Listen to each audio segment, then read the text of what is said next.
ladies and gentlemen. Welcome to Across Your Bow Podcast, episode 24, with my guest this week, my man MEJASH. What's up, MEJASH? How you doing today, man? What you been working on this week? Living the life. Just got done doing a video on the new torpedo beat mode. Yo, so, I like this thing. It's fun, man. It's fun. I think it's the best mode so far out of the space battles. So far, the space battles have been just a kind of a relief for me. Oh, for sure. And it's like there's so much monotony going on with randoms. Randoms are so rough right now, and they have been for a while. But this mode right here, dude, we played for like 5 hours last night. We had like 45 games in 5 hours. We just one right after another after another, and they're fun. And you know, we hit. I think we finished the first two, so we hit like 125 torpedoes. In 4 hours. It was a lot, man. When I saw that, those missions have been grindy. Well, that's fine. I mean, grindy. I don't mind the grindy at all whatsoever. I mean, it gives us another opportunity to have an excuse to play. Yeah, exactly. If you're looking for an excuse to play, I know about that. But either way, guys, I am Sir Venom IK. Welcome to the Across Your Bow Podcast. Like I said, MEJASH here. You guys can hit him up over on at MEJASH TV for his Twitter, or twitch.tv/MEJASH right here. He's another streamer, another partner streamer, another community contributor as well. Hey. Been how the hell long have you been playing ships anyway? Well, you were playing before I started. So, yeah. 4 years? 4 years? Damn. Like that? Yeah, I started and closed, so it's been open for free. Something like that. So, yeah, almost 4 years, I think. I know I'm, June will be my third year. No, I think the 4-year anniversary is like really soon. Pretty close. Actually. Yeah. I know my, mine is in June for 3 years of actual gameplay. Yeah. It's crazy. Yeah, it's crazy. Yeah, I think my account was made in 2015. So yeah, 4 years. Something like that. So let's jump right on into the news today. Premium carriers are back. We got space battles are in there. The torpedo beats, we were starting to talk about that for a second, but let's go ahead and dip into this, man. Space battles, what do you think of them overall? I think it's good, man. It's good. It's a good, that's what I was saying. Like, just as we talked about distraction, before, maybe? It's a good distraction. It's something that you don't have to do, but it's something that you can do if you want. It's a great filler thing to do. Like, oh man, I want to do a couple things there, and then it's filled in with a space battle mode. And just go mess around. Perfect. Yeah, you went real bro body there. I think I might be having a connection issue. There we go. Now it's better. I don't know what's going on. It just the thing is just messing up. Discord. I'm gonna have to find another outlet for this voice and video chat, but that's another story for another time. But anyway, what he was saying was he was really enjoying it. It's a good distraction. It's something else to do. I've always been in contention that World of Warships has always done events rather well. Yeah, I think so. I love the aspect of let's do rank season. Clan battles is something else to do. But the events, the ARP events, the space battles from last year, the Halloween events, these things are all high production value, do very well, and they give you a challenge that to play and something to strive for. And for somebody who has everything like I do, and I know MEJASH does, you're looking for something else to differ the grind, differ the monotony, like we said a minute ago. And this is one outlet. This is just another outlet. Now, some of these challenges, man, they're pretty tough. They're pretty grueling. It's just, yeah, like, well, that's one thing too, where like it took a lot of games. I think you needed 20 of the games in stage 2. Maybe not that many, 15, 20, somewhere around there probably. I was using lots of flags. Some people probably need more than that. Yeah. This one now needs like 50 plus in the torpedo beats. So you can do that in a day. Yeah, you can rock it out in a day because the games are so fast. But like, to me, I get excited about that, not so much for the event, that hopefully World Gaming's testing some new game modes, because that's something that we've been needing in a long time. Right. So the best way to do it is to just make an event, basically just testing stuff out. And so we've seen stuff in the latest Halloween with new consumables. We've seen the ring shrinking. We've seen all kinds of stuff that hopefully they're testing out, and hopefully we'll see new game modes in the future.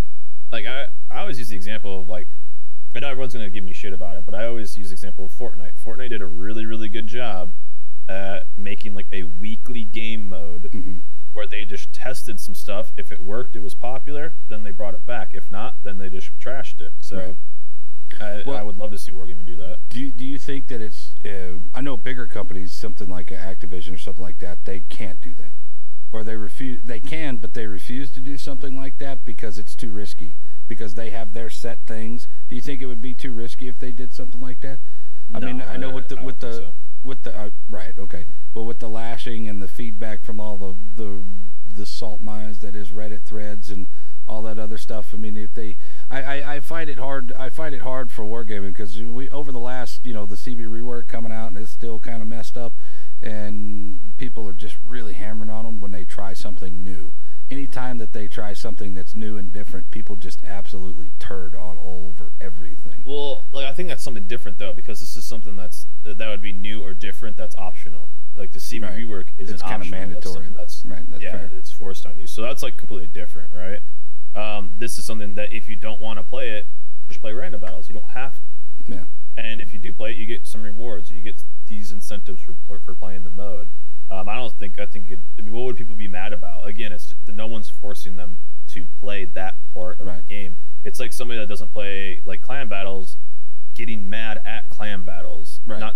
Not even talking about the rewards, just getting mad. Oh, I hate clan battles. Do you play it? No. Okay, then why are you mad about it? Yeah, exactly. What's the point? That is something that I've had to curtail myself, because I partake very, very little about clan battles, and it's a personal reason. Of the game mode is fine. I just don't like tier 10, but that's another story for another time. But yeah, I've had to stop complaining about it, because I'm like, well, do I really even dip into it very often? No, I barely like dip my toes into it. So what kind of opinion that I can have that would carry any kind of weight at all? You know what I mean? Yeah. And I mean, there's a lot of stuff that's just like people ask me, is like, I don't know, I don't do that, or I don't play that, or I don't play that way, or it's just like I just don't know. I'm not going to talk about something I just don't know anything about. That's another thing. That's another thing I wanted to talk about today, and that'll lead us right into our next topic: is opinions. Everybody has their own opinion, and I'm willing to listen to an opinion if you have a reasonable backup, a reasonable answer to an opinion. Hey, I like this. Well, why do you like it? I don't know. That's not. Then why even state your opinion? You know what I mean? I like this. So we were talking last night about how I feel that cruisers are the alpha in this game right now. The tier 10 cruisers are so much better. I mean, the battleships are great. Don't get me wrong, but the Zao, the Henry, the Hindenburg, they're just so much better comparatively. They're just better, hands down. The fire chance, the accuracy, the pure maneuverability. A lot of these newer battleship players, and even myself, and even you, have problems sometimes get rid of these people, making it very, very not necessarily overpowered, but very strong, on the verge of being overpowered. And had a guy last night come in. He was like, "Well, I like playing the cruisers." I was like, "Okay, well, what do you like about them?" I'm like, "Okay, so why even say anything?" But what do you think? What do you think about the cruisers at tier 10 being a little bit stronger than the battleships? I think there is because for every time a Zao has burnt us down, or a Henry, I think there's a couple ships that I think are are above the rest, right? I wouldn't look at the mainly to me it's just like the Henry. It's so maneuverable, it's so this, so that. I don't really have like that problem with everything else, because for every time that I've been in a cruiser, or every time that I've been in a battleship and a cruiser's been burning me down, for every time I've been burned down by a cruiser and had no defense against it, I probably dev struck I don't even know how many more than that. So I mean, there's just this trade off. Everyone's gonna remember the shitty counter, right? Everyone's gonna remember getting burnt down. Everyone's gonna remember getting torped. Everyone's gonna remember that, but they're not gonna remember the other side of that, where I deleted that cruiser off the fucking planet and went back to work real quick. So I mean, it sucks. I mean, there's things in this game that you just have to play around. If I'm in a battleship, I'm not gonna go against the Conqueror. I'm not gonna go. But there's a Henry that's aimed away, farming me down. I'm gonna get distance on that guy. Right. I'm not gonna push into him because I'm never gonna kill him. Right. So yeah, you'll miss. I mean, there's adjustments to be made, and that's the wonderful thing about this game, because I have a particular play style. Josh has got one. Timmy G's got a particular play style, or everybody else has their particular play styles, and also everybody else has their particular experiences in this game. I personally experience things different than MEJASH does, and so on and so on down the line. I personally experience German battleships way different than MEJASH does. I think I still to this day think that 7 and above are the bottom of the barrel, if tier for tier. 7 and above are just the worst. They've definitely not seen some love. GK surprisingly has seen like a resurgence in popularity, but I mean, if we're gonna talk about like competitive ships, I mean, the German line is some of the weak. I mean, for the tier for tier, there's some of the weak. Yeah, for sure. Right. Well, I'm glad we agree on that, because I know a lot of people are like, but I like them. And I'm like, well, okay, fine, you like them, and I know that they're good boats. Don't get me wrong. I have pretty good numbers in them, and I've played them a lot, and I just overall they're just lackluster to me. They're just weak. For sure. Their guns are weak. They're 15 inches and 7 and 8, and the accuracy is questionable at best. And when you become one-dimensional in this game, then you become bad. Like I think when Wargame was showing like this week's most popular ships, like every week it was, I think IGN Torp DDs and German battleships, and arguably some of the weakest lines in the game, but people have really fun in them. Right. And you got to think of what like the average player is. A lot of people like the German battleships because those battleships can do a lot of damage without them having to click their mouse, and they're not going to get citadeled. So people are going to find them a lot more fun to play. And that's the majority of the player base is just out there to have fun. So for you and I, who are mainly focused on trying to win the game, we're going to try to bring whatever ship is good at that and whatever ship is not good at that. I'll be divisioning some nights, and it's just like, all right, no more fun ships. We got to play try hard ships all night if we want to win. Well, I tend to play to win most of my games. I mean, like if we go off into this, or like somebody will say you need to play the Omaha, and I'm like, fine, I'll play the Omaha. As much as I despise that boat, I just play that one just to play it. I don't give two craps about that boat, and I think it's terrible. But I totally understand what you're saying. I know there's division days when you do div up with your people that you run the proper div, battleship, cruiser, 2 cruisers and a destroyer, but you always have a DD, you always have some kind of comparable team lineup that gives the team the best beneficial to win, or the most potential to benefit the team to win, and then you play it accordingly. And I do it too, and everybody else does it as well. But then there's those people that absolutely drive me nuts that just don't give a shit, just don't care, and those people are so frustrating. And not only that, but those are the people that die and then become Admiral Nimitz after they die. Oh, you should go over here. Shut up, dude. Look, I got this, bro. I'm gonna go cap this cap because nobody else did in a battleship. And I guess that's the difference in the mentality between everybody around the world. I want to win the game. Winning is fun. Don't fuck up my fun. That's my attitude. Yeah, there's that whole people playing for different reasons, right? That guy's obviously playing to win. He doesn't really care. Or that guy's playing for fun. Doesn't really care.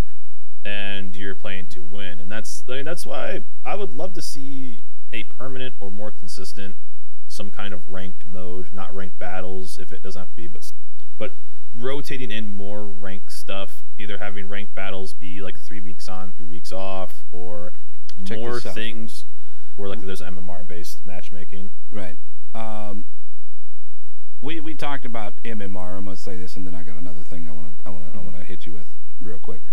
We talked about MMR matchmaking. It's a good idea, but I don't think it solves the problem. It's another Band-Aid. I don't think that you can really do skill-based matchmaking in this thing, because how do you judge what skill-based is? Number one. Number two, even if you do, and it goes up, if it goes up, say we are on a scale of 1,000, 1,000 is or 2,000 is the highest MMR that you can get to. The guy at 800 still is going to be bitching and moaning that he's having to play against guys that are 1,000, and then 1,000 guys are playing against 1,200 guys, and then those 1,200 guys give the 1,000 guys shit, and it just causes more problems in the end. Number one. Number two, I do have an idea for you for 3-month rank cycle. Start off a 3-month rank cycle. You started out at tier 6 for the first month. Then you move on. Once you get to that tier 6 of that first month, then you are able to go into a tier 8, and then a tier 10, and then the next season is 7, 5, 7, and 9. Do it on a 3-month cycle. 1 month is tier 6. The next month is tier 8. The next month is tier 10. Then the next cycle is, just to give it a little bit of variables, then you go 5, 7, and 9. So you'd have 3 months. Well, I mean, like, so 3-month rank cycle. Yeah. Right. So it would be 3 months long, basically, the rank season. Yeah. 1 month is all tier 6. And then if you move on, then you go 8s, and then if you move on, you go 10s. Yep. And the people that don't go on stay. Yeah. I think you would have you would get no queues. No. I'm talking like you don't stay there, but I mean, like, here's all the tier 6. Okay, now we're done with that one. The next month is tier 8. And then the next month is tier 10. I'm not saying that they get stuck at tier 6. I'm saying that once that month is over, then it stops, and you have 30 days to get to rank 1, and then move on. I would rather see or it's just a continuous thing. You have your little leagues or whatever, just like they do. You got to win 5 games to get to the next one. God, it's going to cause so much problems, dude. Never mind. I don't even want to finish this. As I'm sitting there thinking about this, I like my original idea, and that's the way I'm going to keep it. I don't want to add any caveats to this, saying, okay, well, you can get to like Bronze League or something like that, then you can win 5 games, because that's just going to cause more fucking problems than anything else. So go for it. What you got? We've talked about was like having a reoccurring rank sprint, and 1 week a month, every month. There's rank sprint queues, because the thing that you have to be really careful with is having something like people are asking, like the torpedo boat, to be a permanent mode, and if you do that, you have to be very careful with making stuff permanent. Yeah, I think it loses a little bit. Number one, number two, people. What is the reason people want to go back and grind out anything else? Yeah, you have to make some kind of supply and demand of, like, oh, nice, it's coming back for this week, I need to play it that week. If it's every day, it's like, who cares? The queue will die down. No, but like Frontline is extremely popular in World of Tanks, and it's like a reoccurring thing, and then it basically tracks progress throughout the entire year. And if you play enough of that Frontline, you can get free ships throughout the entire year. Right. Or at the end of the year, kind of getting that. I would love to see 1 week a month, be second, third week of the month, whatever, where it's rank sprints are in queue. The best part about that is you can do 5, 6 ships, whatever was the most balanced, and it doesn't. And you can get through it relatively quickly. 5 was the fastest. Yeah, but like getting through it really, really fast. So it doesn't take much time. You can do it in a day, and it's open for a week. So it gives you something to look forward to that's not just random battle grinding. Right. And then I would love to see more ranked battles. And the reason, I mean, you could make them just less stars, but have them be serious, offer less rewards, because it takes less time. And so you have it 3 weeks on, 3 weeks off, 3 weeks on, 3 weeks off. And so it's not that the thing, when you were saying like 3 months on, 3 months off, I feel like 3 months is a long grind of constant rank battles, So I would love to see, like, okay, nice, we have a breather, we can go do this, we can go do that. Fair enough. And then, like, okay, 3 weeks, get through it, we gotta do what, half the stars maybe, because it's half the time. So there you go. Like that so we take your idea and merge it with mine. You start out the first 3 weeks as tier 6, and then the next 3 weeks is off, and then the next one is tier 8, tier 10. Yeah, I mean, they could do all kinds of stuff like that. There's also that contingent out there that says that premium ships have no business in rank season, which I say that's bullshit because the motherfuckers paid for it. Not that I really care about your wallet, but these boats are very viable and they're very good. So I have a solution for that, Josh. You want to hear it? Let's hear it. I have a solution too, so we'll see if it's the same solution. My solution for this is do rank sprints. Do 2 rank sprints. Tier 7, which is I hate. 1 only line ships, and the other one only premiums. All right, how about my idea? Split it that way. What's up? Because I think you have a tough time. I think you have a tough time splitting premiums or making that happen. How about you just allow every premium ship to be rented for a doubloon? People want to buy, people want to play the Belfast for a whole ranked season, they rent it for 2,500 doubloons for the entire season. They can only play in ranked battles, but they can rent them for that period of time. I know people that would do it. Not that the Belfast is all that great, but I know people that would do it. I know a lot of people would do it, and that's... I feel like if you, because this game's free to play, so I think a lot of people will forget that, right? Yeah. And it sucks to say, well, they're paying for you to play this game, right? But that's just the reality. If there weren't premium ships, you know, if World of Warships added in a monthly subscription, then yeah, they could do non-premium league, right? But you're literally saying like your customers can't play this. So I think you'd have a tough time making that ever happen. And I know Wargame is trying to get doubloons out of the system. We're seeing these missions right now for 5,000 doubloons. We're seeing all kinds of new camos. So they're trying to get doubloons out of the system. So it makes me wonder how many doubloons are out there that people are sitting on. Oh, dude, millions. Well, I have like 180 or whatever thousand. Jesus Christ. I've got like 70,000 left, but that's I mean, we're different situations. But I mean, if people hate it that they can't, you know, it's pay to win, or these ships are pay to win, they don't have them, well then offer a super low price of being able to rent those ships then. How much is it to rent? It's like $5 for 7 days to rent the New Wavy, which is actually on right now. It's like $4.99 like or something like that. $5 or something like that. But that's for 7 days. So you have to do like the full season, so it'd be probably a little bit more. So we do a 3-week season, so they charge them $21. Nah, yeah, you could probably even do less than that. Or, you know, $12. 4 times 3 is 12, like so there you go. $12 for the entire 3 weeks, and then you know, you can rent whenever you wanted to. There's plebs in the premium world too. Yeah, there's plebs everywhere. But what? So it goes to this point. I mean, a lot of people that come in here, they're like, you know it, and I know it. They're like, I've seen the questions. You've seen the questions. Everybody's asked these questions. Was this game pay to win? And I'm like, no, not really. It's pay to advance, and I'm okay with that. It's pay to look good with skins, which I'm okay with. But don't care, Josh, if you buy the Belfast and play the Belfast. If you play it like a scrub, then you're going to die. So I don't consider that pay to win. Yeah, I mean, there's people day one that buy X ship and it doesn't make them a better player. You know, like there are ships that are better, right? A person of the same skill, if it's Fujin versus the Minakaze, right? That Fujin's going to have an advantage. But is that Fujin going to win every game? No.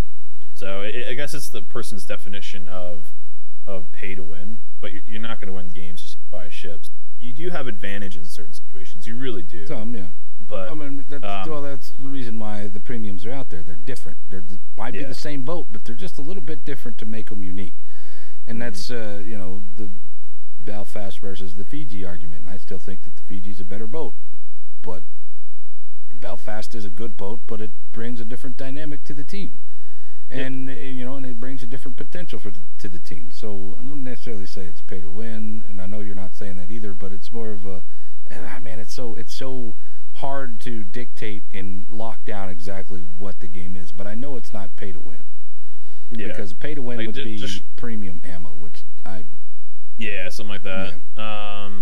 It's just it's just a grindy game. It's pay to get things quicker, right? You're gonna get to tier 10 quicker. You're gonna get more XP quicker. You're gonna get more credits. You know, it's just pay to get that.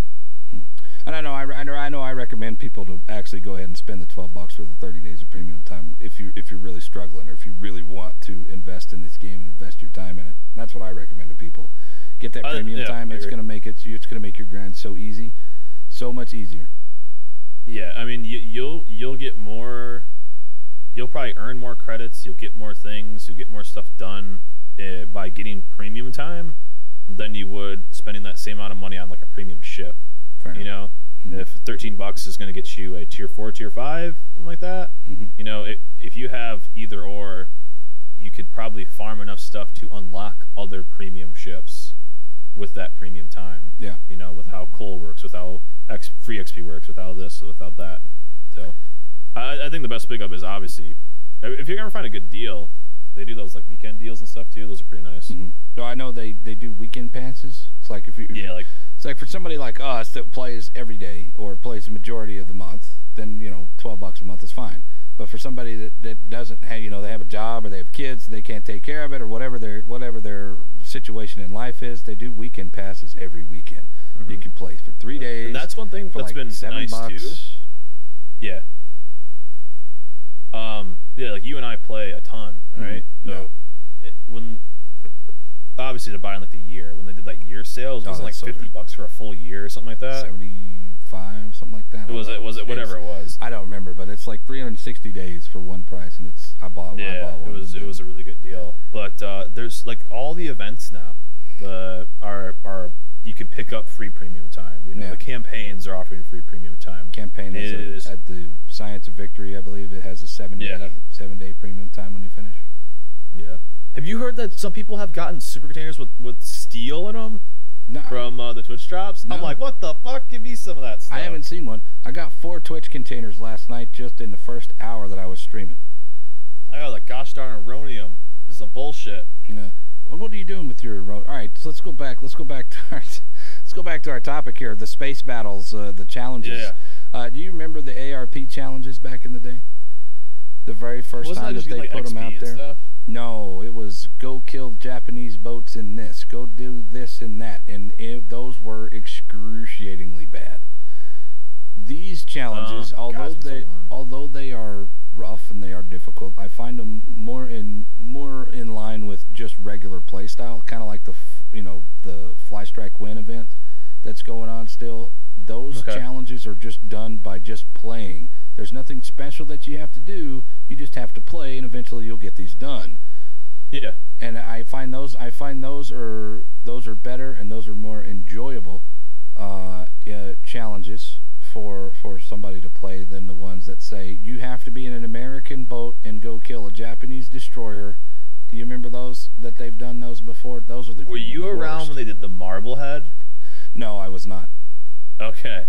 Do you know what I'm talking about? Are we talking like Snowflake event or not? Snowflake? No. There was a Pearl event for the Kamikaze. Like, Kamikaze R, yeah. There was the Marblehead event, and you had now you think any of this other stuff is in depth? Back in my day, to get a free tier 5 Omaha premium, you had to go out and kill somebody in the game with their name started with each letter in Marblehead, and you had to take screenshots and send those to Wargame. Holy shit. It's not even worth it. Yeah. So you had to kill somebody with M, A, R, all those letters starting the names, and you had to spell all of Marblehead. And then you got a free tier 5 premium. Dude, I was MEJASH, man. You know how many times I got targeted? Like, you were fine. You were an S. Who cares about you? You could just, everyone would still broadside to you. They wouldn't care. Yeah. But, like, I was one of the targets, man. Yeah. That's funny. That's funny. It'll never happen that way again, but my God, what a waste of time. It was, but that was cool. A waste of time, man. Look like you're freaking playing Scrabble and shit. I got him for 4 points. You go through and you got really good CVs because you just had to snipe the L or whatever. Yeah. But that's so funny. The only downside about the new stuff is that it's so blanket stuff. It's just like earn XP, earn credits, earn this, and you just get through it so fast. Yeah, flags and credits are make it so easy to do some of these things, and I don't have a problem doing them quickly. I just, at this point in time, it's just let's get them done and let's get back to doing what we normally would do. I don't mind. Like, I like doing campaign. Like, I love the idea of the campaign. It gives you something to do while just playing. You're like, oh, cool, I got something done. All right, next for your reward. You know, there's a couple things you kind of have to go out of your way to do, but I think, I don't know. I feel like the new stuff, you're just like, okay, I'm gonna throw all my flags on. I'm gonna get 30,000 XP this game, and then I'm done. I feel like you just get through it so quick. I like having stuff to kind of work for and not get done in one game. I don't know. That's the only downside. You just get through this new stuff so fast. Yeah. Well, I mean, I understand the old stuff and I understand the new stuff. What I hated seeing was you got to be in the Germans kill an American ship, and then nobody's playing American ships. They're all on the same thing, and we're all trying to fight for the same thing. And then it was so much salt. Oh, I had that guy. You stole me, and I'm like, fuck you. You know, there was so much salt in the chat when those things go on, and I think the way that they've done it and switching it back over to where it's more of an experience base, or you know, get 3 kills, get this many kills, or whatever. And eventually, you'll get them done. It might take a little bit longer than some of this, you know, for some people and others, but you know, it's all doable by people. Yeah. Yeah. So let's move on to the next thing. Premium carriers are back in this store. Now, I wrote these down. The Saipan and the Kaga are both $49.03. The Graf Zeppelin at $59.45, and the Enterprise at $60.59. And if you want to buy them all in the package, it's $199.80. Pretty expensive for each one of these. Do you find that they're worth it? This is something that's come up over the past couple of days. The people are asking me, yo, is this worth it? Is that worth it? Is this worth it? And I'm like, I don't know, man. Maybe you spend a little bit less money and have a chance to get them out of those premium containers, them air containers, man. But I don't know, man. I think that maybe the Enterprise would be worth it, and maybe the Graf Zeppelin would be worth it. But I'm having a hard time putting the Saipan in that with the Kaga as well. I've heard the drop rate has been pretty good for a lot of people. I opened up my 15 that Wargaming gave me, and I didn't get a single CV. So there is that risk of not getting anything. Now, you do get other stuff for that, but I've heard of people getting 4 out of 5, or 3 out of 5, or all 4 out of 10, or you know, like, okay, so you're gonna get really good value there. But that is also a risk. You can get 0. Yeah. Well, I mean, now, are they worth it? Right? So. Like, are they worth it? I mean, I wouldn't personally buy those because I don't enjoy playing CVs that much. Right. So, I mean, saying if something's worth it or not is so tough. Would be such an individual comment. Yeah. Like, I don't know if that person has $40 in their pocket, or if they're, oh man, this is all I have in my paycheck. I want to have some fun. I can buy one premium ship. Should I buy this one? I don't know if you like playing CVs. I don't know if you like playing tier 8 CVs. You know, that's a really tough. Whenever people ask me, is it worth it? It's really tough for me to answer that question because I don't know what their situation is. Right. Is it worth it? And I mean, let's put it this way. All right, so we broke it down to where you would have to play 200 games if you bought the North Carolina premium camo. For it to pay for itself, you would have to play that boat with that camo 200 times for it to equal what you would earn in credits for that amount of doubloons. Okay. How do you get that value though? So we took 22,500 for the Type 5 camo, and we multiplied it by how many doubloons it takes to get that much, and then we added all that shit together, and it came out to you would need to play 200 games to do it, to get it for it to equal the value of 22,500. 200 games. I think most of the permanent camos honestly aren't worth it because there's so many other camos that are just so much better XP wise. And I know that some people buy this stuff for the lower repair costs, but I mean, I don't know. I think a lot of because camos continue to just get so ludicrous. Like it's like 200 XP and 100% commander XP or 50% credits. So I think a lot of the permanent camos really have kind of lost some of their value there because there's just so many other camos that are insane and it's so easy to get other stuff. Dude, I could play this game. I've sat there and I've done the math. I could play this game almost 4,000 times without having to buy a camo. Oh, with how many camos I've got stashed. Yeah, for sure. 4,000 games. So is that worth it? No, it's not. I don't care. It's not. It's never worth it now. You know, the tier 10 camos. In the end, like any of the premium ships though, like CVs or not, it's how much they value $1. What does $1 mean to them, and how many times they're going to play it? I mean, do I think you could have? Like, is it? I think there's a couple ships that are you must buy these ships. You know, these are fantastic. Anytime the Belfast is on sale, anytime that you can get your hands on some of these boats that are not in the store or not available to sell anymore, I would recommend grabbing them. I don't care how much they are. Maybe they'd be like, it's the vault. You know, like Disney, every 10 years they'll bring a boat back or something like that. Or this year Peter Pan is back from the vault. Before it goes in, get it now. You know, you remember those? Yeah. The way they do that, and eventually they'll do this again. Or if you have the Christmas containers or something like that, where you can have an opportunity to get these boats, I highly recommend spending the money on that. Highly recommend it because you get so much good value out of this, and you have that potential to get the boats that you don't have. But again, going back to like the worth it question, it's so tough. Like I do a whole "Is it worth it" series on my YouTube channel, right? And I'll like weigh it. You can buy some ships for like the tier 9 ships. I think the Alaska and the Azuma are worth it because you can get them for free. But I don't think they're worth it for the price. I don't think any tier 9 ship in this game is worth. I don't think any ship in this game is worth $70-$80. You know, everyone always throws like whenever someone talks about the ship, like, oh man, do you think this thing's worth $150? No, because I'm not gonna look at the full package. Right. You know, just look at the price of the ship itself. Some of the prices are insane. I don't think a lot of the tier 8 ships are worth it because of their price. So no, I mean, you're talking $50. Do you want that ship or do you want a AAA game? Do I think you could have more fun elsewhere? I think there are other ships you could have more fun in. I don't know the person's situation. I don't know what they like to play. So it's a really tough question to really answer on a consistent basis. When I answer this question, and I know you, based on what you've told me, you kind of avoid answering that question quite a bit. Because I know being a streamer, you get that question quite often. I get it all the time. But I know I can only speak for myself in the end. It's like if it's for free, I ain't buying a motherfucker. I'm gonna earn that shit. And if at some point in time that I know that I'm not going to be able to finish that thing, then maybe I'll think about buying it.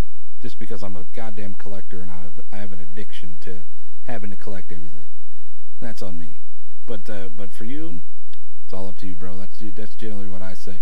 Is it worth it to you, sir? Are you going to actually play this thing?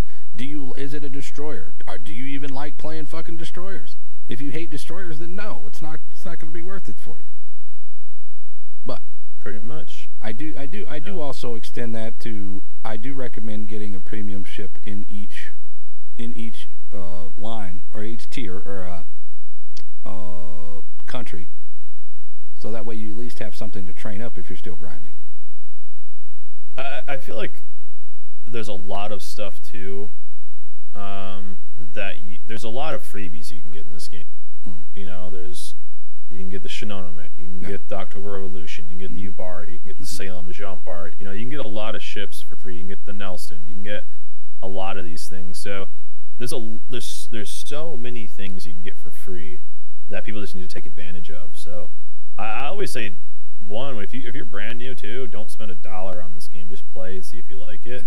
And then once you get into, you can really just get carried by premium time, honestly, because you'll just end up unlocking other ships for free. Yeah. You know, so it's how much time do you want to play? You know, or do you not have time? Like the last little bit when it's like, oh, I have 800,000 free XP. The Azuma cost, or the Azuma cost $1 million, and it leaves tomorrow. Yeah. Should I buy doubloons to convert 200,000 XP? all right, sure, or the Alaska, for example, or like if it's the last little bit, sure. But spending any money on those for things you can just kind of get for free, I just don't really see the value in that. No. I'm glad we see eye to eye on this, because there we go, man. If you have the ability to earn it, why not earn it? Number one, you earned it. Number two, it's going to mean more to you because you worked your ass off for it, and rather than just fucking pulling out your goddamn credit card and dual wielding those things and go king and then bitching because you don't know how to save play your money. the fucking boat later. I've so many. Yeah, that's right. And speaking of that, my wife is cooking steaks outside right now while we're doing the podcast. Yeah. It's great. Can't wait. There you go. Can't wait to eat it. But yeah. Save your money, guys. Save your money. If you can earn the ship, go ahead and earn it. If you really, really want this thing, then fine. Hey, go for it. I don't care. Is it worth it? You're gonna have to figure that out on your own.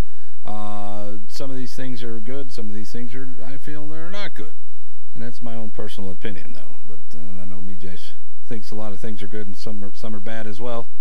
That's his opinion. So what's worth it to you might not be worth it to us. Yep. That's not much news. I mean, let's talk some ships. I asked it last time MEJASH was on. We did the MEJASH Spotlight, where we asked him a whole bunch of questions to get to know him, and I thought that went really well. But we're not going to do it again this time because, well, I mean, that would be rehashing the same old stuff. So I asked MEJASH to come out here, and he would spotlight a boat that he thinks that doesn't get enough, or maybe he really loves it boat. And so what boat do you enjoy that you would like to spotlight for people?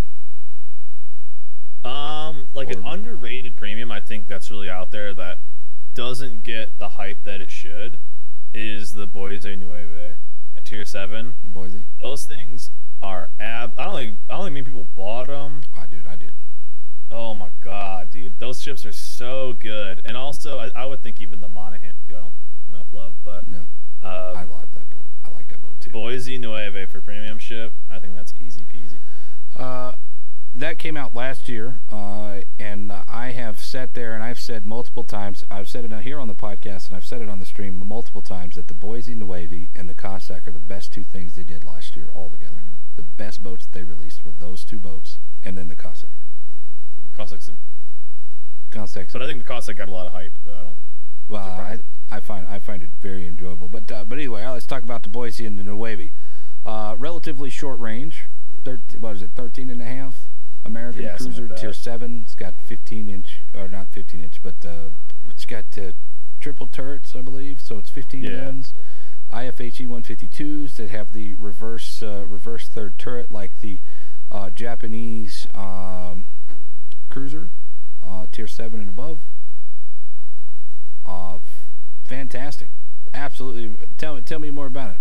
What's your captain build? Just anything. Just running the Concealment Expert inertia fuse. You don't need AFT really anymore, since how they changed up stuff. But I mean, just the ability for that ship to pump out so much damage, and then have that monster heal too. Yeah. Like that's what's so good about. I would love because I think with like next rank season, I think they're gonna have to do an odd tier again. So I don't know if it's gonna be 5, 7, 9. I think they're gonna probably end up doing another odd tier because of CVs. Yeah, because of CVs. So with that, it's just I would love to see 7. I know you hate Tier 7, but I would love to see 7 and what it was before and then what it was after. No. What it would be now. I struggle with Tier 7 because me as a this is a whole podcast in and of itself why I think Tier 7 sucks. But is it only the Belfast? No. You don't think the battleships? When I think of it is the same aspect I have for Tier 10, saying that the cruisers are very strong and the battleships they really can't compete. They do, but not as well. At Tier 10 is the same thing for 7. I don't think the battleships at Tier 7 are good enough for how good every cruiser at that tier is. Every cruiser at Tier 7 is phenomenal, and every battleship at Tier 7 is meh. It's just meh. One's too slow, one's not accurate enough, one's the Scharnhorst with small guns, so it's unreliable with its damage. The questionable accuracy on the Nagato, which everybody says that I'm crazy, but I absolutely hate that one, and I hate the Amagi with how inconsistent they were for me. so none of them are really all that great. And like, so you're looking at something like the Lion, which is a mid tier, or a mid range fighter, or my personal favorite, the Nelson, which gets shredded by everything because of IFHE. So I don't feel that the battleships there are good enough to handle the cruisers, which leads the destroyers open, and they're not. It's just not a good tier for your competition. I would love to see it come back. Goddamn, man, I might not like it, but I'll fucking play it because I got nothing else to do. Right. Because I feel like it's gonna be so tough for them to do 6, 8, or ranked. I just don't think they're ready. I don't think CVs are in a good enough place. Obviously, we are at least 3 or 4 months away, probably from the next ranked season. Probably 3 months. Yeah, because clan battles just started, so they got to go another month. Yeah, so we got a month left in that, I think. So probably some time. It could be 2 or 3 months, I guess. But I would love to see that, because I get so bored of 5. I mean, the ranked sprint showed what kind of is wrong.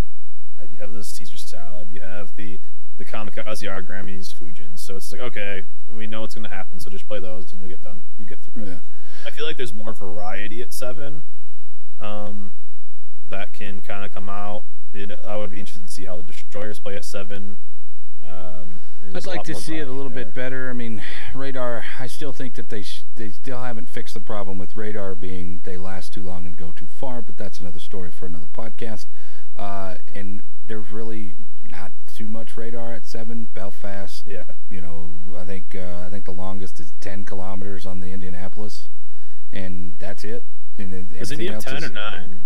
Well, it was 9.9, so I'm assuming they've moved it up to 10, like they did with the Demonies and everything. But I don't know. I haven't played that boat in forever, so I'm not too sure. Guys, we do have a question and answering portion later on, man. You guys can hit up MEJASH over at twitch.tv/MEJASH or on his Twitter at MEJASHTV. You guys can hang out right here at twitch.tv/SirVinMike if you guys want to come have an active conversation, or hit me up on Twitch or Twitter at Sir_Venom_IK. If you guys have any questions, comments, or concerns, leave them in the section below over on YouTube. If you guys are here in the chat, go ahead and put them in there, and we'll ask those a little bit later toward the end of the show. So moving forward, so what about the Boise? What about the Boise and the Wavy that just absolutely that pushed you into this conversation here? Like there's something about it that you absolutely adore. What is it? Yeah, I think it's like a Helena, which is amazing. If anyone's ever gone on the USN light cruiser line, the Helenas is so good. Very good. And this one is basically like a shorter range Helena, but has the heel. Right. I mean, has a good heel. I just feel like it's a ship that's super underrepresented, and no one really bought it. And I don't know, it's crazy good. It really is a good ship. Both of them are. They're basically carbon copies. So it's just really good. I find it hard to believe that people didn't buy this thing. I was touting on this thing from day one. I was like, yo, I'm gonna go buy this. So one of the guys, so I don't remember who it was, but one of the guys in the chat actually bought me the Boise, and I played the Boise, and as I'm playing this thing, I'm like, yo, this thing is dirty. This thing is an island humper. Fits me perfectly. If you play the Atlanta at all and you enjoy the Atlanta, you're gonna like this boat because it's pretty close to it. With just in terms of island humping and the capabilities of this boat, absolutely adore it. Highly recommended if you can ever get it. And that was when they released it. If you bought one and did the mission for it, you could get the other one. And so that's why we've got both of these things, and they play exactly the same. They're exactly the same boat all around. Just one's a different runs a different country. Okay, yeah. I found the damage output just so good on the ships, and it's that play style that I don't think a lot of people like, because you have very short range. It's kind of like but you don't have the advantage of having the radar. Yeah. But yeah, someone just brought up right there. I think if that became a rental ship for like a week, I think you'd see a lot of people having fun with that. It's just so good and then even if you get wrecked a little bit, you have that heel as a backup. I mean, having a heel at mid-tier cruiser that can chunk you for 5-6K. Let me tell you something, man. That heel is like, what's the best heal in the game? Conqueror, probably, right? Well, it's not. Yeah, easy. It's not comparable to that, but we're talking like Minotaur, maybe. Minotaur yeah, probably a little less solid. than the Minotaur, but yeah, it's really good. Oh my God, this thing is dirty. You can take a big old nasty chunk of damage. You can fight people. You absolutely dominate with IFHE. You dominate destroyers. They, I'm talking 6-7K a volley. It's pretty nasty. It's just, and with the way that the which we'll talk about skill level versus RNG a little bit, but with the way that RNG has been going lately, and damage calculations and pan values and stuff, you're surprisingly tanky. You're tankier than the heavy cruisers are, that's for sure. You have a really big effective health pool. That's the best part. There you go. There you go. That's the easiest way to put it there. You have an effective health pool. Plus you have that heal to give you even more, which makes it even more effective. So boys and guys, go pick it up. Fantastic. If you ever have an opportunity to buy this or rent this or play this thing, highly recommend it. I know my man Zipshot was like, I got this Boise. Is it any good? And I was like, hell yeah, man, play that son of a bitch. And he was like, well, I don't know. And he waited and waited and waited to play it after he bought it. I was like, just go play the damn thing. And now he absolutely loves it. So more power to him for getting that done. There's not much else. Is there any other news out there that you'd like to chit chat and talk about here before we get into our main discussion? Well, let's talk another ship. Let's talk another ship here real quick, since we're in the process of testing right now, the Georgia. I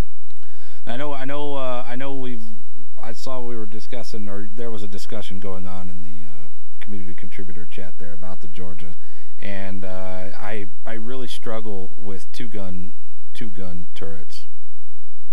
Magi, Nagato, Gneisenau, Bismarck.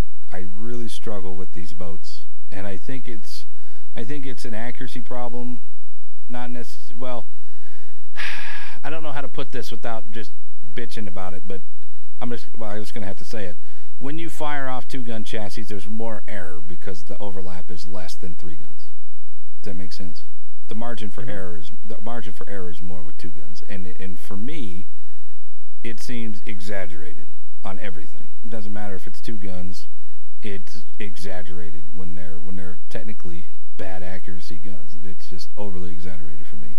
What are your thoughts on this thing? If anybody doesn't know what the Georgia is, it's an American Tier 9. I believe it's an Iowa chassis. It's like a concept art for an Iowa chassis, but it has 457s, I believe 18-inch guns, or 17.999, 7333, repeating, of course, Leroy Jenkins. I got my chicken on the back of this thing, and it's got 6 guns on two guns per turret and 3 turrets. So what do you think, man? I think it's a good idea. It's an interesting idea.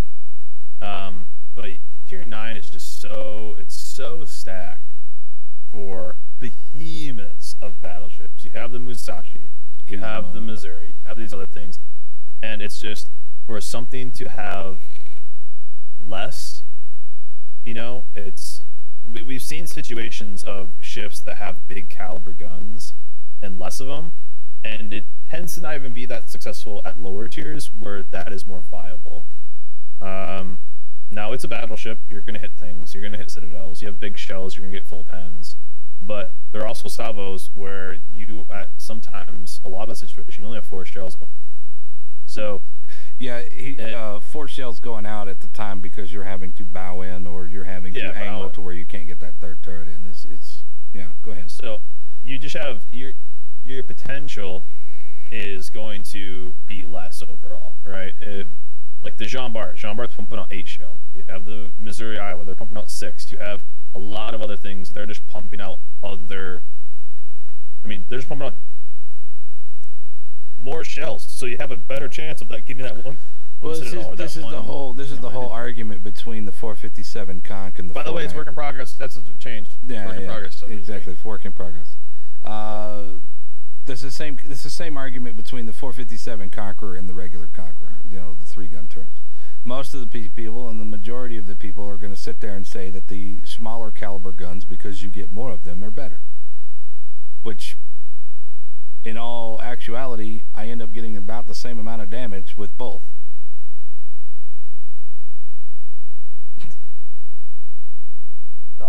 nuts, man. Oh yeah, Going crazy. he just staring at you. There has to be a trade-off, right? Yeah. And okay, you have less gun, so let's just accept that fact. Right. But when you're getting less guns, it has a good Sigma. It has a really good reload if you can. It has what 2.4 or 22.4 kilometers if you take the reload, and then with the latest buff. So that's pretty fast, but it's still in a lot of situations only 4 shells.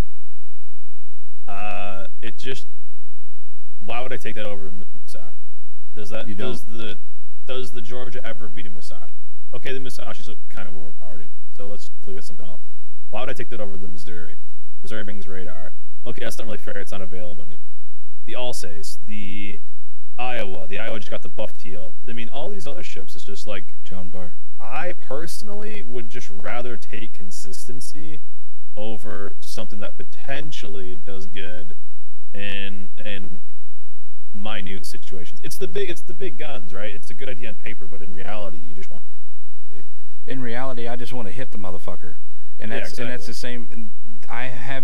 Even regardless if it has the Sigma of 2.0, I still have the same problem I do with the Eisenhower, is I just cannot consistently hit anything. And you'll shoot lasers one salvo, and next salvo you'll just.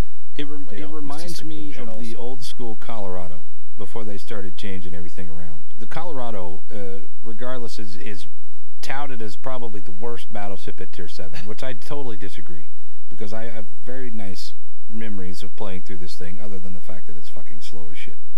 Yeah. I mean, we're talking 18-20 kilometers at Tier 7, which everything else goes 25 to 30, so you're really short on getting into position early, so you're playing more toward the middle of the board. That's not the point. The point is, my shells would be so freaking wide in the Colorado, and then the very next salvo, I would have shells that were holding hands tight as fuck next to each other.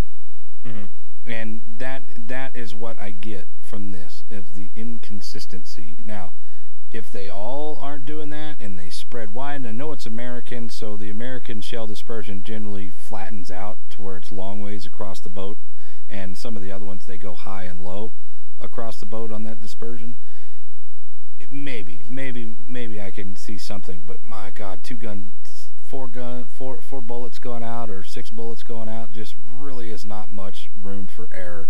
And with that much margin for error, I'd rather have a 9 guns, smaller guns, but 9, because I can potentially do more damage with 9 shell hits than hitting 6. So it's the dilemma that I think a lot of us CCs are having with Georgia, and I'm all for. I love unique play styles. I love ships that are different, and so we have a Tier 9 premium ship. I'm assuming it's going to be free XP or coal or steel. Obviously, it's probably going to be one of those. But whatever ends up being, we don't know it yet. But whatever it ends up being, it's okay. So it's going to have a high price, right? That's the part that kills me. Okay, sure. If we want a different ship that will do okay, that's fine. But man, it needs to bring something to the table at Tier 9, because you're basically a Tier 10 ship at that point. Yeah. And so you can be a little bit more experimental at Tier 6, Tier 7, even Tier 8. But when you get to Tier 9, you just need some consistency when it comes to that. So you need something solid. You need something that you can count on to get the damage when you need to get the damage, because you are a battleship, and typically the American battleships, they're good at range, they're good up close, they're kind of a hybrid all-around type of play style. And when you're on that push, you need to have something reliable that can do the damage to put people down when you need it. I think it would. I was kind of hoping. I think what we're probably going to see is probably something pretty close to the finalized product. Will probably be something close to what we see. But I would love to see, like, I think at Tier 8 it would just be solid. I think it'd be a really good Tier 8. It'd be different. It'd be unique. It'd have a bigger health pool to play around with. But it is. I digress. It's 6 guns in a world where you want more of everything. Yeah. Even if it's smaller. Now, if you take, let me ask you this: if you take those 6 guns and where you can consistently hit majority of your shots, I'm talking 70% of your shots, would it be different? Well, I mean, mean, I don't even know what my hit ratio is in that ship, but I think it's probably pretty high. But still, I mean, 60% hit ratio with shells or 50%, it's still going to be, you're still going to hit less shells than a 40% with your potential damage is lower. Yeah, because it looks good on paper, but in reality, what exactly are you getting? So. Nothing. You're getting. I don't know, man. It's like then we go back to that conversation. Is it worth it? If they put it out for coal, sure, because I got like 300,000 coal just sitting there doing nothing that I have nothing to spend it on. So yeah, fine, sure. If they do it for coal, if they do it for free XP, sure, because I can earn that eventually. For money, fuck you. I ain't buying that shit. I ain't gonna do it, man. I can't do it. There you go. Yeah. So there you go. I ain't gonna spend money on that thing. But it's. We don't have a final product yet. So. No, this is true. This is all work in progress. Speaking of another work in progress, these Russian battleships. Mm-hmm. That's another thing that's currently in testing. I'm liking these things, man. They're punishable when you go broadside, and they are accurate as hell under 12, which I honestly think that at the lower tiers should be lowered to like maybe 6 to 8. But I was hoping to see. It seems like they're going to be kind of stuck on that 12-kilometer range. But it just seems like the tier 5 and stuff, you're within 12 kilometers so much, so it seems pretty brutal. It's really strong. No, I like him. I was playing the tier 9 a lot last night, and was enjoying it. It promotes getting aggressive. It promotes tanking. It rewards tanking. There's a lot of stuff you can do with it, and then you get rewarded with getting really good at salvos really close. Yeah. So, which is something that I have been begging for a long time. Is I've had a hard time feeling you'll hear about this during the next little section, but I have a hard time feeling rewarded lately playing Battleship. But this is that we're sitting at 12 kilometers. I should be accurate. I should be, these things in regular boats or regular things, I should be absolutely dominating these guys from 12 kilometers when they're sitting broadside, and my dispersion is so wonky.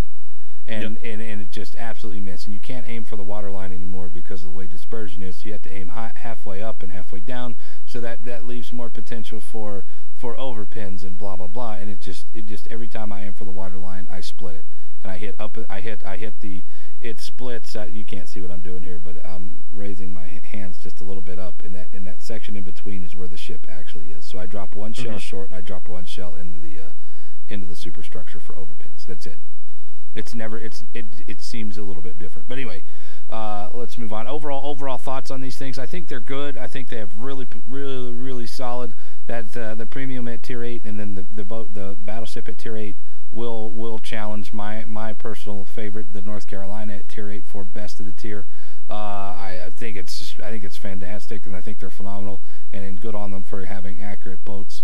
It's about fucking time, and I think that they should really rethink the accuracy under, if you want to have 12-kilometer accuracy there and a buff for accuracy, go ahead and start applying some of that shit at different ranges for the other boats.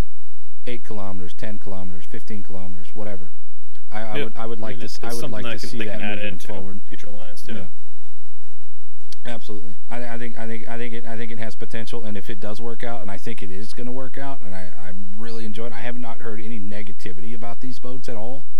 Everybody that I've talked to said that they've been real positive about these boats, and the majority of us all are thinking the same thing, that tier 5 needs to drop. The potential for that one is a little too strong. I think tier 5, tier 6 even, it's just the potential, the amount of time, especially the tier 3 and tier 4. I haven't played a lot of new ones. Again, work in progress. These aren't finalized yet. Right.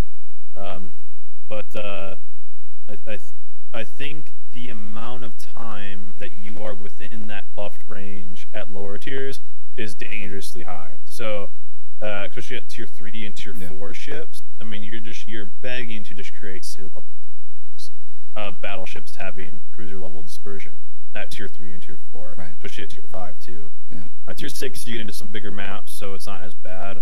But the lower tiers, I was hoping to see a range on those drop. We might still see that before they go live. I hope they do. I hope they drop it to about 8. I think 8 for the lower tier would be fine. Like that. Yeah. And I'd be okay with 10, but in certain situations, I think 10 is a little bit too much as well. At least 8 would get you within potential torp range of stuff. So, But man, it feels good to just dunk on a DD. You know what, dude? I'm like the very first shot. Man. I played that tier 5 the very first time that it came through my port, and I dumped 8,000 damage into him with nothing but AP.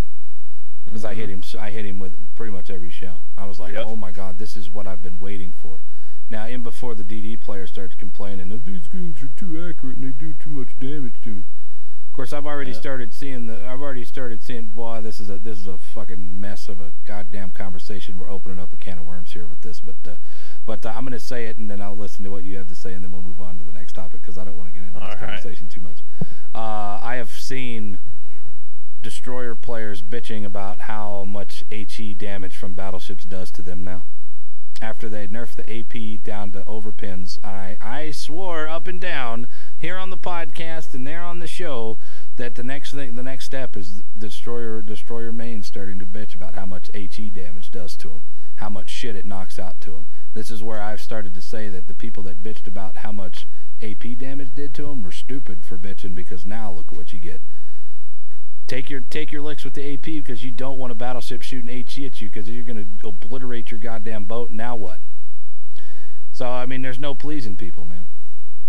I mean, are you bouncing over to me now? What are my thoughts on this? No, I mean, all right. So look, my overall thoughts were over 10 kilometers, fine, we can talk. Even over 8 kilometers, we can talk about the AP versus destroyer conversation.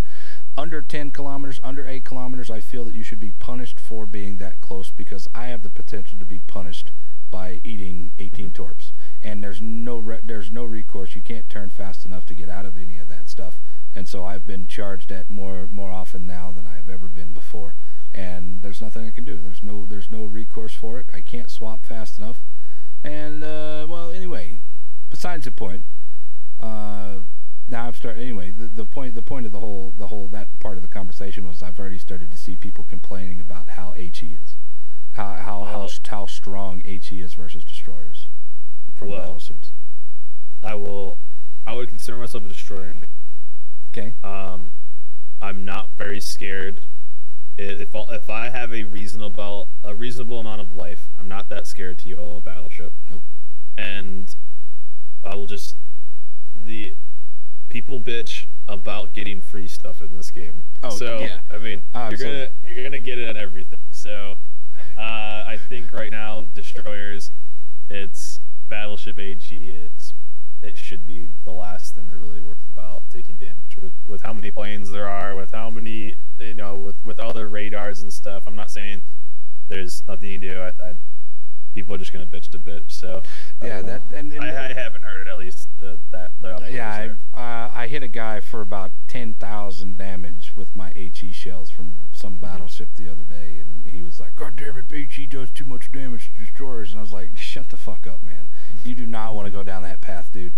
And like, this is all in my head or whatever. I didn't say a damn word because I know that's something that I don't want to do is rage off into the chat at somebody about how stupid they are. In that comment right there, of course, but everybody gets a participation medal here, and that's what the same guy proudly commented after that camo isn't worth it, so we'll all be fine. Yeah. These people in their mental states, man. I mean, anyway, let's move on to our main topic here for the day, which is going to be skill level, and I only have it up there skill level, but the other half of that is versus RNG. My personal opinion here. Let me go ahead and give you my thesis here, or I don't even know if it's a goddamn thesis, but let me give you the reason why I wanted to bring this up. Skill level versus RNG. I personally feel that 30% of this game is based off of your skill, and the rest of the 70% of that is based off of RNG. 10% is your positioning on the map. 10% is where you pull that trigger, and then another 10% is how you react to the team, how you react to the game. And the rest of it is up to RNG. Are you going to get set on fire? Are you going to actually potentially hit this guy? When you pull that trigger, that's the last thing that you can control out of that salvo, is where you pull that trigger at. So everything else is left up to RNG. Now, for a good player, or a good player like MEJASH, or an average player like myself, you can offset some of that RNG a little bit, but not on where your shot goes, but based on your positioning. So I would also even go even further to about 35 to 40% is skill level, and the rest of it is RNG. Where do you think? Number one, where do you think it lies? And number two, how do you think that the skill level versus RNG here is rewarded, or does it have a factor at all, or am I just full of shit and I'm just bitching to bitch? Well, we're all bitching to bitch, right? That's the best, of course. But I don't think it's only 30%. I think skill level is pretty big in this game.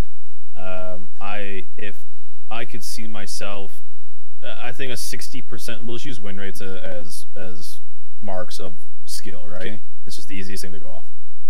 So I think a 60% player is going to do better than a 50% player in almost every situation, right? They're going to have better positioning. They're going to shoot faster. They're going to have better angling on their ship. They're going to do these certain amount of things. There is some left up to RNG, but that 60% player is going to consistently beat that 50% player in every situation they go against each other. So I think there is definitely skill. You're going to have positioning. You're going to have awareness. You're going to have all right, so blind torps on shooting stuff. Right. So let me ask you this, and we'll throw this in there as well. Experience is another 10%. So we're up to 40, 60? 40, 60. Okay, we got them up to 40. I still think it's way more than. I mean, I think there is definitely a bit of a role. I think RNG personally probably has to do with if you get equal skilled players, that's where the RNG is going to come into. But I honestly think, Venom, you're going to hate me for this. Go for it. I think a lot of situations are probably going to be like 90% skill, 10%. Really? Because if you just look at it in a lot of rank situations, like if you are playing against somebody that is just as good as you, most of the time it does come up to those RNGs, but it's super close. I've noticed. Right? I've noticed that, and we can expand this even from rank season into King of the Sea, and we saw this in King of the Sea a lot. Most of these teams, and we all know these teams, we've all seen them, we've played them, we know who these people are, and we know that they're decent players, or they're good players, or they're really good players. The majority of those games tend to be a blowout. And the better both teams are, the bigger that blowout is. Because somebody makes a mistake, or somebody gets caught, or whatever happens, and then the other team is able to actually take advantage of that and absolutely dominate that game. But those games are so... Yeah, that's another story. But those games are so one mistake will ruin the entire game. And it doesn't matter if OP Gaming back in the day or 07 now or ZR are playing against each other. Those are going to be good games, and it's going to be a blowout no matter what. There's never a close game when those happen. And well, okay, maybe every once in a while there's a close game, but the majority of the time it's a blowout, and that's not based on a lot of RNG. Well, you know what? I'll even say that's based on a little bit of RNG. Maybe this guy makes a shot and he gets a Citadel when he didn't, he wasn't expecting a Citadel, or when he was expecting a Citadels, he doesn't get the Citadel. So that's the RNG factor of these games that turn into a ball and shit rolls downhill. Does that make sense? And then just a snowball effect, I guess. I mean, it's, but I mean, look at it as in those, as you said though, like that's a very the King of the Seas is where the best players are playing, right? Best of all the servers are playing against each other. So where the mistakes are optimized on, and the reason why people are punished so heavily so quick is because they are knowing where to put stuff. They're in positions to punish that. They are knowing where to aim, and then a little bit goes up to RNG. There is definitely RNG that happens, and that affects our game. You can get extremely good salvos, you can get extremely bad salvos, but I think that is not. I just don't think that's 60% of the entirety of the game. I mean, you can go out and play against all these players and probably do pretty decent, but that's because you know where to go, you know when to disengage, you know when to do all of this stuff. So I think there is a lot of skill in this game, but it's so much just knowledge of when to engage, when to disengage, where to do those from, and there's a lot of knowledge in this game. Which is why I added another 10% for the experience factor. I had not factored in experience before, other than knowing how to react. I guess you could kind of quasi say that, but overall, I think RNG affects people differently. I think that we can go out and we can play 10 games, MEJASH, in one boat. We can play 10 games in one boat, and our experiences will be completely different. We can even play the same style. We can play the same boat. We can do everything exactly the same, and my RNG is going to be worse than your RNG. And I'm not saying like poor me. I'm just saying that I have lately, and then there's a reason why I'm saying all of this stuff. Lately, I have seen a ridiculous amount of things, ridiculous amount of shots that should be depth strikes do nothing, shots that shouldn't do anything absolutely dominate somebody. It's really weird and it's really wonky, and it's gotten worse over the past couple of years. I know back when I first started playing, you could hit somebody broadside and they would die instantly. And there's some fundamental shift. I don't know if they've done anything because they haven't come out and said anything, but now I'm not dominating these people like I would normally dominate them. Same broadside shot 10 times. 2 years ago, that's 10 kills, 10 depth strikes, whatever. Now it's more like 4 depth strikes and then a whole bunch of bullshit because I'm missing half of them, and the other ones it's just overpins. Now I'm trying to figure out how much of that is me and how much of that is the damn game. Yeah, I don't know. It would be tough to kind of find out.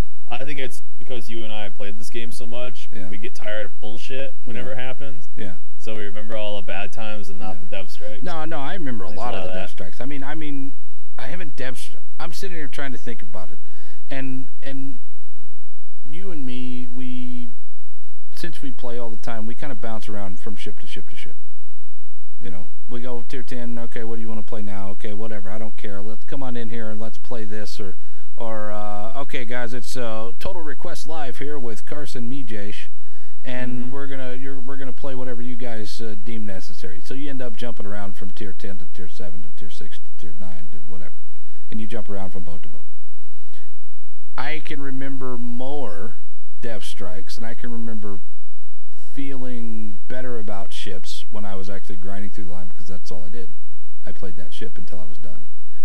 So maybe that has a factor of some things because I've gone to the mentality of like grinding out these CVs right now. 10K a day is about all I can stand of them. I'm getting my 10,000 damage, 10,000 experience a day, and then I'm going to play something else. And on boats that I hated, that's what I recommend for people. Boats that you despise, get them 10,000 a day and work your way up those lines because eventually you'll find a boat that you really connect with and that you'll like. And you'll love it. And then that grind will be so much fun for you. But enjoy your grind because once you're done with it, you have nothing else to do. And then you're in the boat, you're in the same spot that me and MEJASH are, where we're looking for things to do. Yeah. Instead of like, okay, this is what I have to do. Or you're looking to make a new account. Like MEJASH is. And doing pretty well at that, by the way. Very quickly moving up to the thing. So, yeah, sure. So I noticed. So I guess maybe I'm noticing more of the negative, more of the inconsistencies of the game. Right there. I noticed that I'm on fire first volley 90% of the time. First volley that comes in, I'm on fire 90% of the time. You and I are old prockety men in this game, dude. We've put in so many hours. Got a 13,000 plus games just in randoms alone, not to mention the thousands of games I've played in ranked season, clan battles, and moving on. Okay. But it's just like a... Sorry, I texted. No.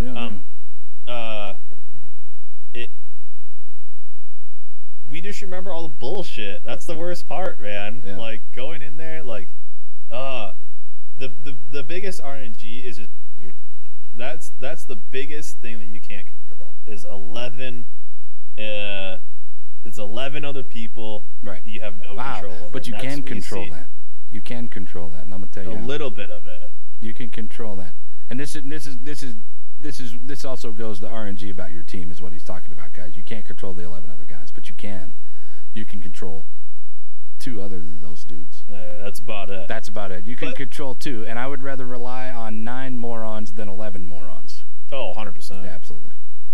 But like that example, when you bring in King of the Sea, you turn down that RNG a lot. You see a lot of a good player is going to be a better team is just going to be a better team every right. Besides some kind of, so that's where you see the lack of RNG.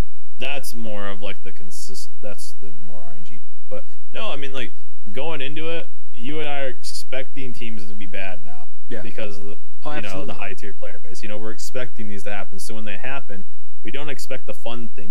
We don't have good games anymore that are close and holy shit, that was awesome. It's been rare and super rare. Yeah. Anyway, finish. I'm sorry. No, but it's just like I think you and I and a lot of people have been playing for a long time too. The more and more you play any game, the less you ignore the bad stuff, and the more that's all you harp on. So, like with dev strikes, you remember the times you get the overfins, but we don't remember the times we get dev strikes. People with detonation, they don't remember the times all the games in a row they don't detonate, but they remember, oh man, I detonate every game. No, you don't.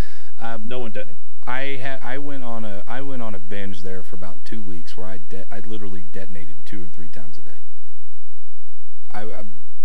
This was back before they changed it to the 75% rule. Yeah. And I remember the first game that I played after that, I got detonated. 1 volley detonated, by the way, because Fitz and your mom hit me with 1 shell, citadeled me, and then detonated me with the other shells that hit on the back guns. 1 volley. Yeah, the new one with the threshold. Yeah, and that was citadel down to 3/4 life, and then the next hit detonated me there on the very first volley, and I was like, what? Yeah, and people still don't know that's a thing. Yeah, in reality of the situation, you detonate less than 1% of the games that you play. God, I think mine's like 0.3 or 0.4%. I can go look at it later and let you guys know and give you guys an update on how many games that I know I've detonated over 100 times, but that's after 13,000 games. That's like less than 1%. Yeah, that's less than 1%, guys, and it's not that big of a deal. But I do understand what you're saying is that people are like, oh man, I detonate every fucking game. I detonate every day, blah blah blah. And I haven't detonated in a while. If I take my det flags off and I want to go farm some det flags, which I don't have to do anymore because now I can buy those det flags, which I think is the greatest thing that they've ever done. One of the best things that they've ever done is let me buy those goddamn det flags. Dude, you know the best thing is friggin' Twitch drops, man. Oh, 10 flags per Twitch drop. That's great, dude. Stacking up. Hell yeah. And I can buy with credit too. Totally agree. But buying those det flags, that curbs some of that RNG. That curbs some of the RNG. That has nothing to do with skill level. But Giants, it doesn't matter how good you are. It doesn't matter how good I am. There's just games that you're just not gonna win. I don't care. You 300. Everybody has those 200,000 damage games, 4 kills, and you can't do anything. Motherfucker, let me tell you something. We had 10 kills between the 3 of us in our division, and we could not win. We could not fucking win. We talk about this every once. Yeah. You could take the 3 best players in the world. Mm-hmm. The 3 best from anywhere in the world. Best CV. What are the most impactful classes right now? So probably a destroyer and a cruiser and a CV. You think I would think probably CV battleship, because the CV could probably take care of the DDs. Cruiser having high A radar. Probably a minnow or a DM, and then probably some kind of battleship. I would think. Or regardless, 3 best players and 3 ship. Okay. They are not going to win every game. No. There's probably about 20% of those that are going to lose. There's so much that's just going to be out of your hands. I mean, how many times have you played where it's just like 5 minutes in, you go, holy shit, we're down 6 or 7 ships right now? Like, what's happening? I don't notice. I do see those games, but the ones that bother the shit out of me more that I notice more. We're down they're down 2 ships, but they seem like they have more boats on the board. Dude, all you know the what time, I mean? I'm like, you look at your positioning down on that mini map versus their positioning, and they're fucking everywhere, and you are like nowhere. And I'm like, they're all you have little pockets of resistance over here, pocket of resistance over there, and then they're like just an even spread across the board. I'm like, man, they've got like 50 fucking ships out there, and we have like 4 when we have 2 boats more than they do. I see that all the time. I think that's the most frustrating thing as somebody. People don't know how to back off. People don't know when to stop shooting, and was one of the hardest lessons for me to learn, is to don't fucking fire my goddamn guns. Well, I think one of the toughest parts is when you look over and you're like, oh man, okay, we're down 2 or 3 ships, right? We lost 2 or 3 on our east side. And so you rotate over and you go, well, hopefully I can go clean up some of these kills and get us.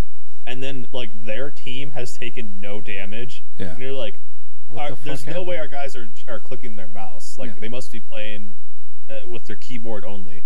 You know, going for secondary damage. Those are the ones that bug me. It's just like these people can't be clicking their mouse. Come on, man. Like you go over there. I know this is all situational and everything, but and there's so many what ifs out there, which I always hate addressing what ifs, because I mean, like, look, you can what if me to death and what if me for the next 4 hours, but until you're in that situation, you never know what you're going to need to do, you know, until you experience it for yourself. So I try not to do the what ifs, but I have seen it, man, friend, to where you sit there and you do it the entirety of the game, MEJASH, the entirety of the game. You are doing whatever you can, and this guy's back on the fucking 10 line. There's so much passivity in this game, and and which I understand. Passiveness has a little bit to do with this game, and I know that the more passive teams generally wait for those guys to make those mistakes where they start pushing in one at a time. And I saw this yesterday a couple of times in the torpedo battles. Majority of the teams, they just kind of run willy-nilly. There's nothing to them. You just run in there, drop your torps, they die, and then they move on to the next boat, right? Yeah. And I've had some very frustratingly long games where there's just one guy left, and instead of coming in, just do whatever you can to fight and engage these people, they run to the fucking one line. And I'm like, oh my god, just turn the fuck around and fight me. Holy shit, quit being a little expletive deleted, and come and fight me so I can move on to the next game. The game is over. There's 4 of us and there's 1 of you. If you want to come and engage, you're not going to do it by getting me to chase out of that circle. So when they start doing that, I just stop, and I stop right in the middle of that circle, and I'm like, you're coming back for me. And I just sit there and let the time roll. Yep. Yeah, we had a game last night where it was I was playing the Soyuz, and I was basically having to like bow tank like 2 Yamatos and a whole bunch, getting torqued from 2 destroyers and blah blah blah. And we had a full life Republic, and when I clicked over, because I ended up dying, but we ended up kind of tanking all the stuff, and I clicked over, and he was all the way on A cap. The closest thing, the guy was on like 9 line, and I clicked over to the Republic. I'm like, dude, you need to get into this game. Like, we need your guns in this game. And the Republic, he was ripple firing HE. Clicked over. Oh god, now it's up to me. But clicked over. I know 30 exactly kilometers, what you're talking about. The Yamato was 30 kilometers away from me, and he was ripple firing HE at the guy. I'm like, come on, man. He went all the way. I was like, all right, he's having fun. Let's move on. And then the guy's like, MEJASH, you're a toxic streamer. You're a toxic person because you're telling me what I need to be doing in this game. You can't tell me that I'm bad. And I don't know if you can see it, but I have the little baby rage mask on right here. Yeah. Anyway, that's what I had to go get. But anyway, you sit there and you can't tell these people that they're wrong because they do no wrong. You're the fucking shitty one. You died. You can't say anything. You can't tell people anything in this game. And unless these people want to get better, they'll never get better. I think a lot of people. I mean, a lot of people just play to have fun, and going back to like the MMR stuff, there should be a way. I wish that random battles would. I wish random battles would be the fallback mode and not the primary game mode. And like, I would love for the people that want to go out and play to win. I would love for them to play with people who are interested in playing and going to play to win. Yeah. If people are going into playing fun, I would love them to play with other people that are going and playing just for fun. Right. You know, it's just, it really bums me out. Not so much at low tiers. Right? I can't get mad at somebody that's playing tier 5 and tier 6. They're probably learning the game. It's a low tier. You can carry somebody a lot more, but it's when it's like your Yamato and they just YOLO charge a cap and they go, well, at least I'm not a pussy. I capped. And you're like, okay. And now you're down a tier 2. Yeah. You know. It's it's like, one of I wish there was a way to kind of just play with other people that were in other game modes. Yeah, it's so hard. It's so hard to play because eventually people are going to get to tier 10. Eventually people are going to get to tier 10, and you can get to tier 10. Well, how many games did it take you to get to tier 10 on your new account? And you know, I'm assuming you used premium time or whatever. Premium time, but I didn't use a bunch of the other stuff. So I used premium time, and I used the 50% XP camo. That's it. Right. And we're averaging around like 100 games or something like that to get to tier 10, 100 and some change. Right. So I mean, if you can get it, you can get way faster than if you have other flags and camos. We did one 24-hour stream where I started a new line on a second account, and just to see how far I could get in how many games. I was at tier 7 within 40 games. Oh yeah, within easy. 40 games, and then and it's without premium time, and just do anything that I got from just playing. I threw on a boat. If there was a challenge or something that I happened to finish, then I if I got a flag, then I threw it on there, and you can double that and you can triple that with fucking premium time, and get it even there faster. So I'm thinking 35 games, 25 to 30 games to get to tier 7, and then another 50 or 60 to finish. You could probably start a brand new account, and if you put just premium time on there, you could probably get to tier 10 if you used all your free XP, all everything. You could probably get to tier 10. Now, obviously, we're playing at kind of an advanced level, obviously. So, average level. But yeah, exactly. Probably get to tier 10 in 50 to 75 games. If you started brand new with just premium time, because how much time? Oh, it's 1 game to tier 2, easy, and it's about 1 game to tier 3, and probably 2 or 3 games to tier 4, and about 4 games to tier 5, and then from 5 to 6 it starts to go a little bit more, and then from 6 to 7 it's about maybe 10 games, and then 10 games. But I mean, if you're playing that and only 1 line, because what ends up happening is you just get so many other things that. Like you can buy camo, right? You can buy all this. You can buy these. You can get freebies through the campaign. So actually, that'd be really interesting to do, using everything to see how fast I can do. Maybe I'll do that. I still have a couple. I still have a couple of lines left to do on my Steam account, and and I'm interested. I'm thinking about doing that myself. Just yeah. I mean, you could get through it so fast. I mean, sub 100 games to be safe. You could just do it so fast. I'll say 125 because I like to fuck up sometimes. you can get through it. I'm using. It's like what a I'm name using, that tune. I can get there in 7 notes. I'm using premium time. Is it premium time? 100% camo. So I am getting boosts. So 100% camo and then 50% XP. You could really get through. And if that's just using those, we're doing about probably 110-ish on some lines, 120 on some, but a little faster on others. Right. And you could easily, if you were adding other stuff, like any kind of other flags, any kind of other camos that are better, any kind of other I'm not using any free XP for that. You can get through it way faster. Oh, absolutely. And that's grinding all the way through stock too. And that's not even RNG. That's just pure based on skill level. Yeah. That's just purely based on your skill level. There's also one more thing that we wanted to talk about here, and that's boy, and I just lost my head. I just lost my head. Do you think that the player base there has gotten better over the last couple of years? Or do you think it's gotten worse? Or do you think it's about the same, but we're just noticing? Way worse. Why do you think that is? Just more people? No, a lot of people like to blame Steam for it. I don't really think that. I just think the learning curve game has gotten so much shorter. So what we're talking about 100 games. 100 games to get to tier 10. Obviously, it's not for everyone, right? But 100 to 250 probably for a normal player. 250 would get you to tier 10. So the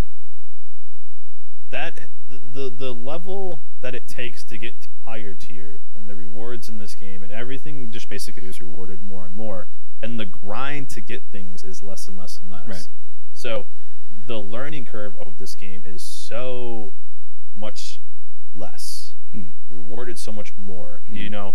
So Do I think the overall player base is worse? I think the shelf life of this game is much shorter than it used to be. You've seen a lot of people who are good players that are taking breaks because there's less things to do. You have people who are getting through the game faster, so it's just less games, less knowledge they've learned, less positioning they've mastered, less aiming they've gotten to know, less time and ships that they've, you know, gotten used to it. I mean, just when we play ranked, if you go from playing one destroyer, oh man, that you know how it turns, and then you switch to another DD that's completely different, which is what we talked about the last rank season. I mean, and I was so. Go ahead.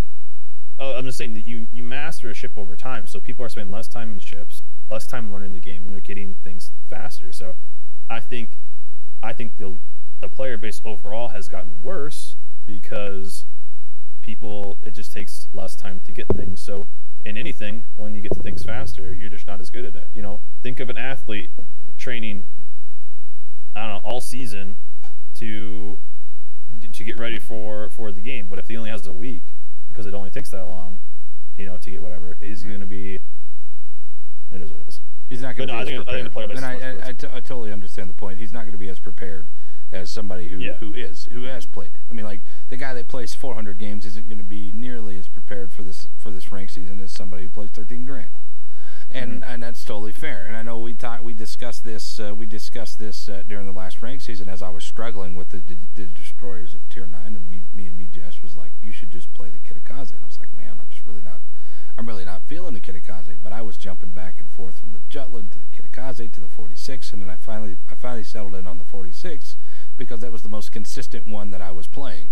I knew it well because I played the 52 in the previous tier 10, you know, one of the other tier 10 seasons. So I knew what it was capable of, and I knew what I was capable of in that boat, and I knew that boat inside and out.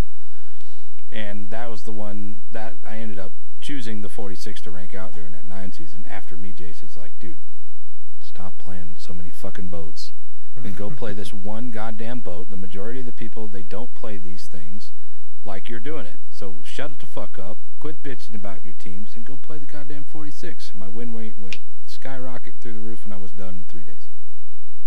See? I'm so smart. Goddamn right you are.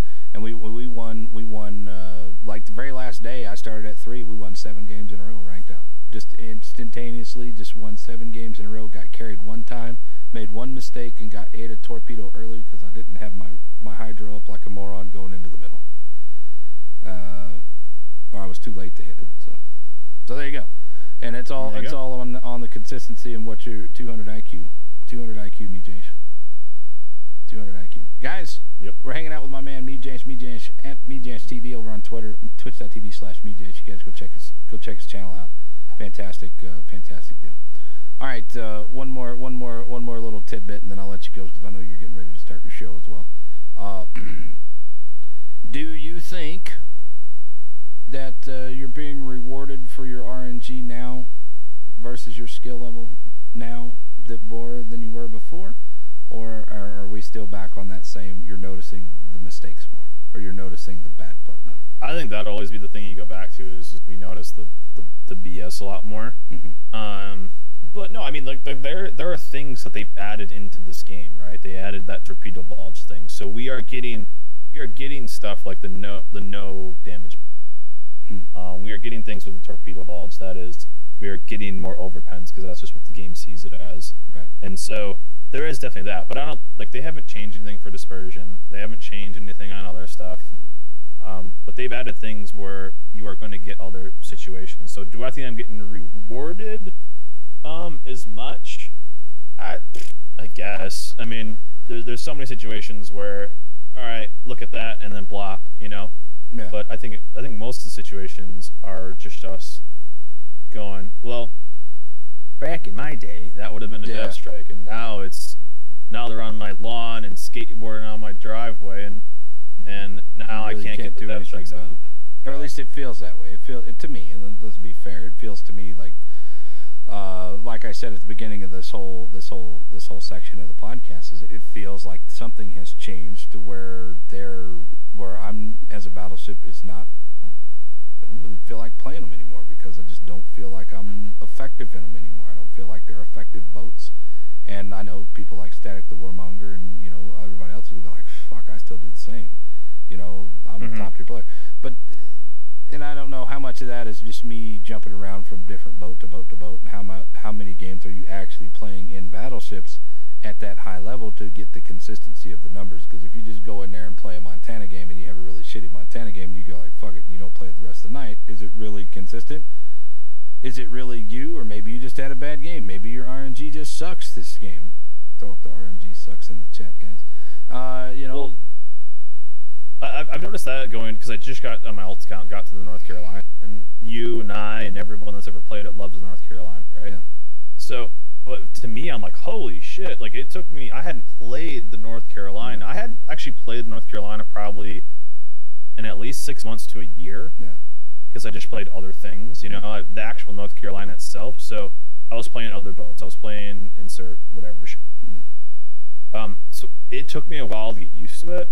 And so with you and I bouncing around so many ships, if I don't play a ship for a while, it's just like, man, all right, I gotta get kind of used to this again.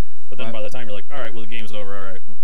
Generally, when I go back, and people are like, yo, play the North Carolina, I just got it, let me see it. Number one. Number two, it's I've got to play it twice. Because the first one's like, oh shit, I forgot that I have to add an extra 2 ticks on my fucking shot before it's actually gonna, and it's that adjustment factor. So maybe that's a thing. Maybe I'm just playing too many different ships. Maybe I should just focus on, okay, we're gonna play this game we're gonna play this boat 3 motherfucking times in a row. And I see that when I do the 10,000 experience a day on particular boats that I'm grinding out, or any particular thing that's happening, is that it does take me a couple of games to get the feel for the day. And you know, and then I go from the Shukaku to the Indomitable, or whatever it's called. And it's totally different. So it takes me a good 2 or 3 games to get that 10 grand. Going from Steve E to Steve E, going from USN to IGN back and forth. Oh my god. It's just like, all right, well, I missed everything in the game. We generally do it. We generally do those in a row and get those done and get that 30,000, and then we move on to having fun. You know, and I mean, like, I enjoy the CVs, and I'm starting to get pretty decent with it. And that was after us just going back through and talking about it, and you kind of changed my mind on a lot of things, Josh. Being able to sit there and talk to the community contributors, and you know, having that opportunity to and you know, I respect your opinion. I respect, you know, B6's opinion. There's a couple of guys in there that I just flat out just laugh at because they're just unreasonable.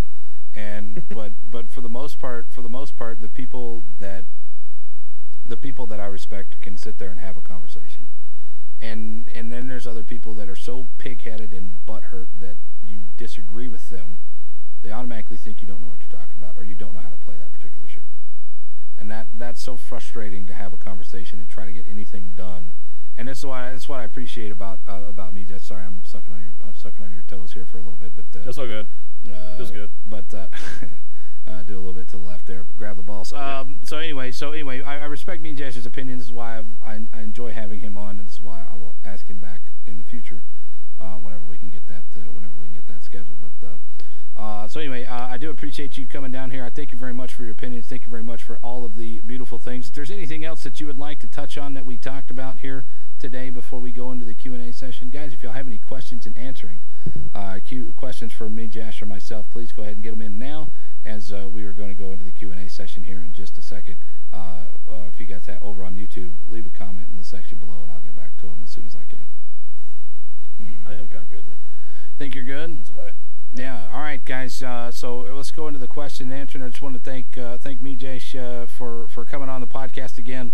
I know he changed his schedule to start working on Tuesdays again, so he should be going up here pretty quick after the Q&A session. But MEJASH, tell them where they can find you. Tell them what your schedule is. Tell them about your stream real quick, and then we'll go into the Q&A so we can get some more questions in, because we don't have too many of them. Yeah. You can check me out at twitch.tv/MEJASH, youtube.com/MEJASH, or twitter.com/MEJASH. Doing a few series right now, both on YouTube. The Road to Tier 10 series, we're still doing that. Just a lot of stuff, playing a lot of space battles right now, and a lot of the work in progress. Check all those out. That's about it, man. About it. Just living the life. Breaking into some other games too, because you know, you need that variety in your life, honestly, right now too. I feel like there's just less things to do. So, but no, we stream every day but Saturday now, so I'm starting to start a tad early. So I'm aiming for 5 p.m. EST for the start time, and we're going to about midnight EST, and then Saturdays we take off. So obviously we're gonna start a tad late. There you go. Oh yeah. Well, I apologize for that, but No, it's fine. All right, guys, let's go on in there. Guys, go check him out, man. Fantastic dude, fantastic player, knows a lot, real knowledgeable. I even go ask him, what do you think about this all the time?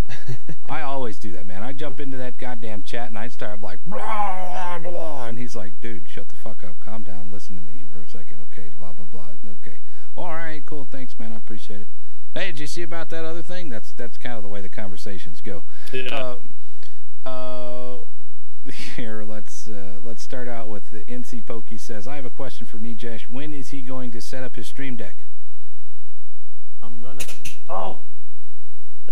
keeping it in the box, so I can sell it in the future as a collector's item. Yeah, so I tell you what, waiting for the value to go up, then I'm gonna sell it on maybe 2020 though. Stream Deck is amazing. I really like it. I mean, just throwing the emotes down there, and I think it's great. You could get honestly, you really don't need to buy that much. You could do that all from like a meaty board and get it cheaper. But hey, who cares? I'm just glad I got the real answer by when I set up my studio. Are you getting ready for the studio? I have. If you look at my camera, there's a bedroom downstairs, kind of like right there, and so I will be having that. I'm moving out of my bedroom. So I'm excited for that. Are you going to move? You're just going to move the studio out of the bedroom and just keep your bed here? I'm assuming. Yeah. All right. So my roommate moved out from downstairs. So he moved out, so you're by yourself now. Yeah. Yeah. Is that good? Do you like that? What? Being by yourself alone. Well. Yeah. I mean, it's fine. We kind of had like super different schedules. He worked for a newspaper, so he worked super late. So I would basically be working kind of during the day, then at night, and that's when he would go to work. So we'd kind of see each other in the passing. Yeah. And other than that, but I mean, it is. Yeah.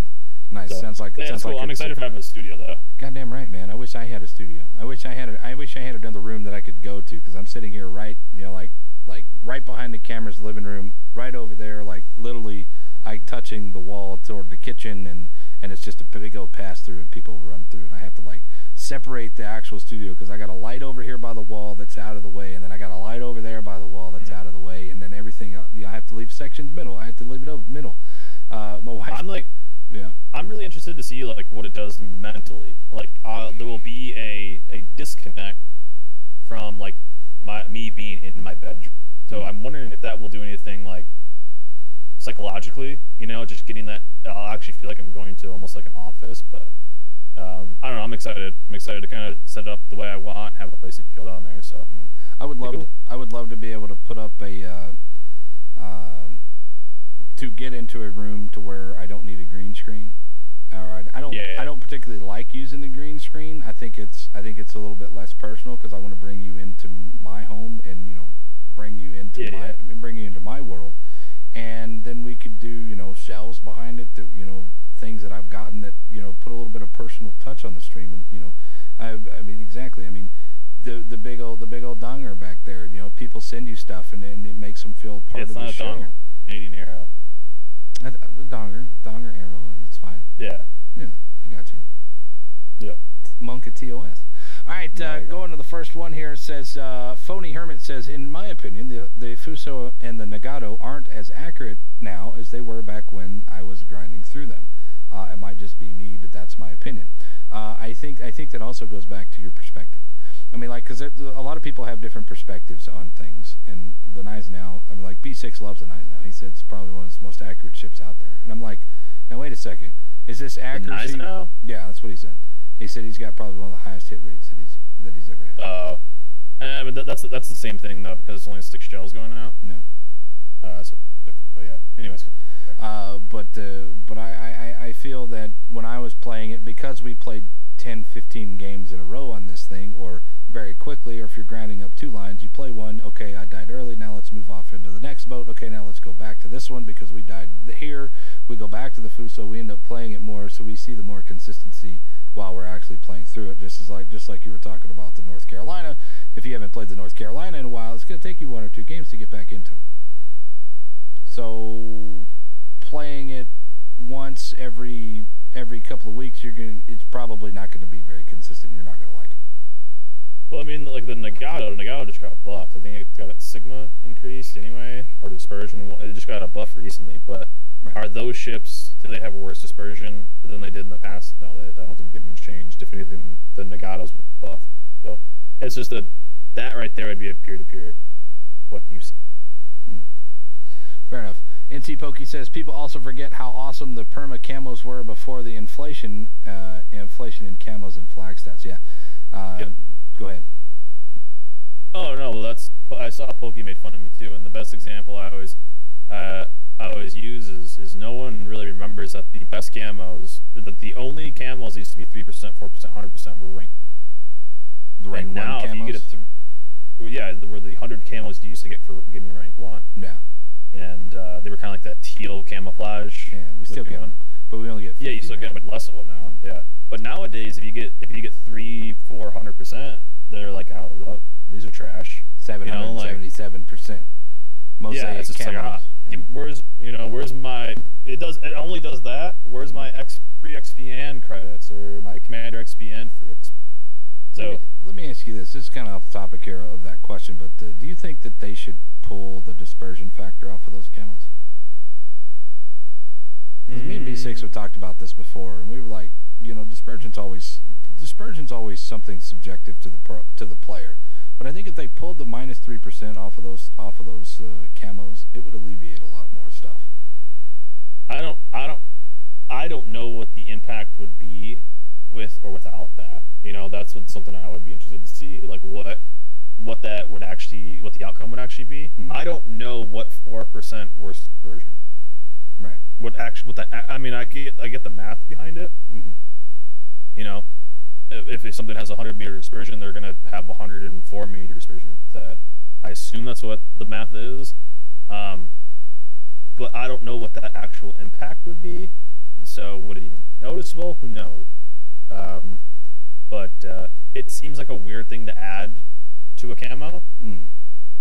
You know what I think they should do though? I think they should add, regardless, just like ammunition. I think they should add the standard 3% detectability camo on every ship, regardless. Yeah. Just take the. No, just have it be a default camo. Yeah. People can't go camos anymore. Yeah.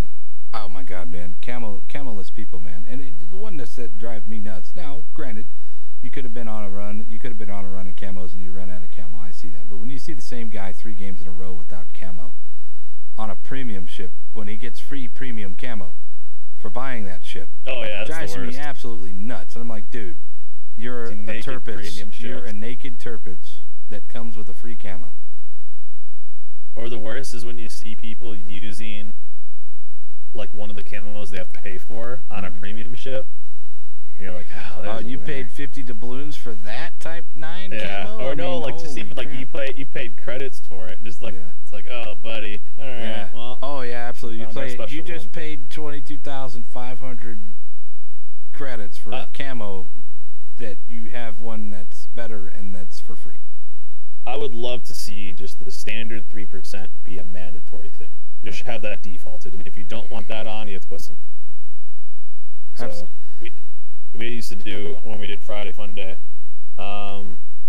We would sometimes add in take a drink every time somebody's not wearing a cam. And God damn it, I'd be actually. You don't remember those Fridays? I'd actually be involved in that one, man. I don't drink very often, but when I do, man, we get pretty stupid. But that would be hilarious. Staplehead says, for your information, if you do rental a ship, you will minus that from the overall price if you decide to buy it. So $4.99 for the Nueve de Julio right now. If you decide to buy it, I think it's like $35 or something like that, maybe $40 at the most, and it'll be minus $4.99 after you buy it. And the best was when it first came out, and you bought one, you got that mission. You got that mission, you got the other one for free. I told a lot of people to buy that shit because these are good. I played one game in it, and I was like, oh, this is you know what boat fits you. Like pretty much you play it once. Yeah. And like I have tried and worked and worked and tried and tried and worked, and I've got 300,000 experience into the Bliss Khalifa, and I cannot get this boat down. I just cannot get it down. And I've tried. I've put the experience time in there, 300,000, and I just cannot get it done. And there's something about that boat that just does not click with me. Cannot figure it out. And I know MEJASH, you love that boat. Yeah, I do. It's a lot of fun. It's not as good as you. No, we've also been sitting there telling, and the last couple of things, would love to see the Bliss get a little bit of a buff, a little bit of a thing. But I know as soon as somebody plays it, they end up with like 150,000 damage, and I'm like, wow, come on, man, you got to play really shitty so we can get a buff for this thing.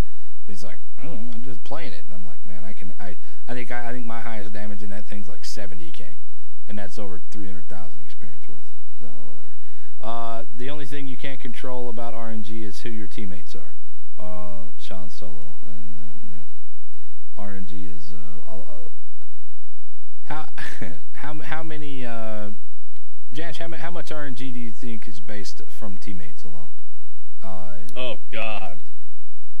Well, 40%. I don't know. That's a lot. It's hard to put like a number on it. So 23.6%. So I've thought about the RNG versus skill factor quite a bit, right? Now, obviously, because I had percentages of what everything is done here.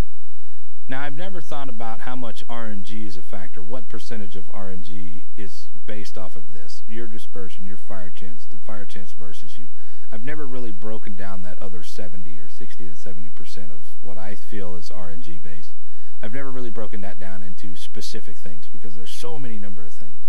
But if you had to break down that other 60%, I'm not saying that you agree with it, but that other 60%, well, how much of that 60% do you think is based off of teammates? Well, like as I said, I thought when I look at the game, like in a 1v1 situation, it's, I would say 50% of RNG is purely off of your team makeup. Right. I would say it's the majority of your RNG is just those other 9 players. I mean, there is just so many games you go into that going into that game, you have 0 chance of, like there are certain games where you go, I could have had 3 Yamatos under my, like I could have 3 lives in a Montana or 3 lives in a Hipper or not Hipper, Henry, and I still couldn't have won that. Right. There's not enough I could have done. Yeah. And I think that is the RNG of teammates is by far the biggest part of RNG compared to fire chance or flood chance or anything like that. That's minuscule compared to the other 9 people or 11 people that are on your team, depending on how big your division is. I totally agree. NT Pokey is throws out here, the difference between a 50% player and a 60% player is enormous. Making enough of a difference in a 12v12 game consistently win 10% more than a coin toss is odds of massive. Okay. I mean, this kind of ties into what we were just talking about. I mean, we have killed, and I know, Josh, you've killed 11 people and lost games.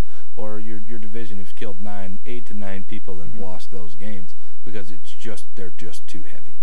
They're just too heavy. People are not doing what they need to do. And you notice that once you start having 4 kills on a team or 4 or 5 kills within the first 5 minutes on your team, and then you look down and you've lost everything, you're like, holy crap, why are we doing this? Why did we have 10 kills? Well, because we played it smart and we were really focused firing. We were really picking our spots, and we ended up doing that. And everything else, what else was anybody else doing? Yep. One more person. We need one more person to show up. One more person to show up. So, I mean, I don't know, how many times have you said that? God, if we had just one more guy that was doing something.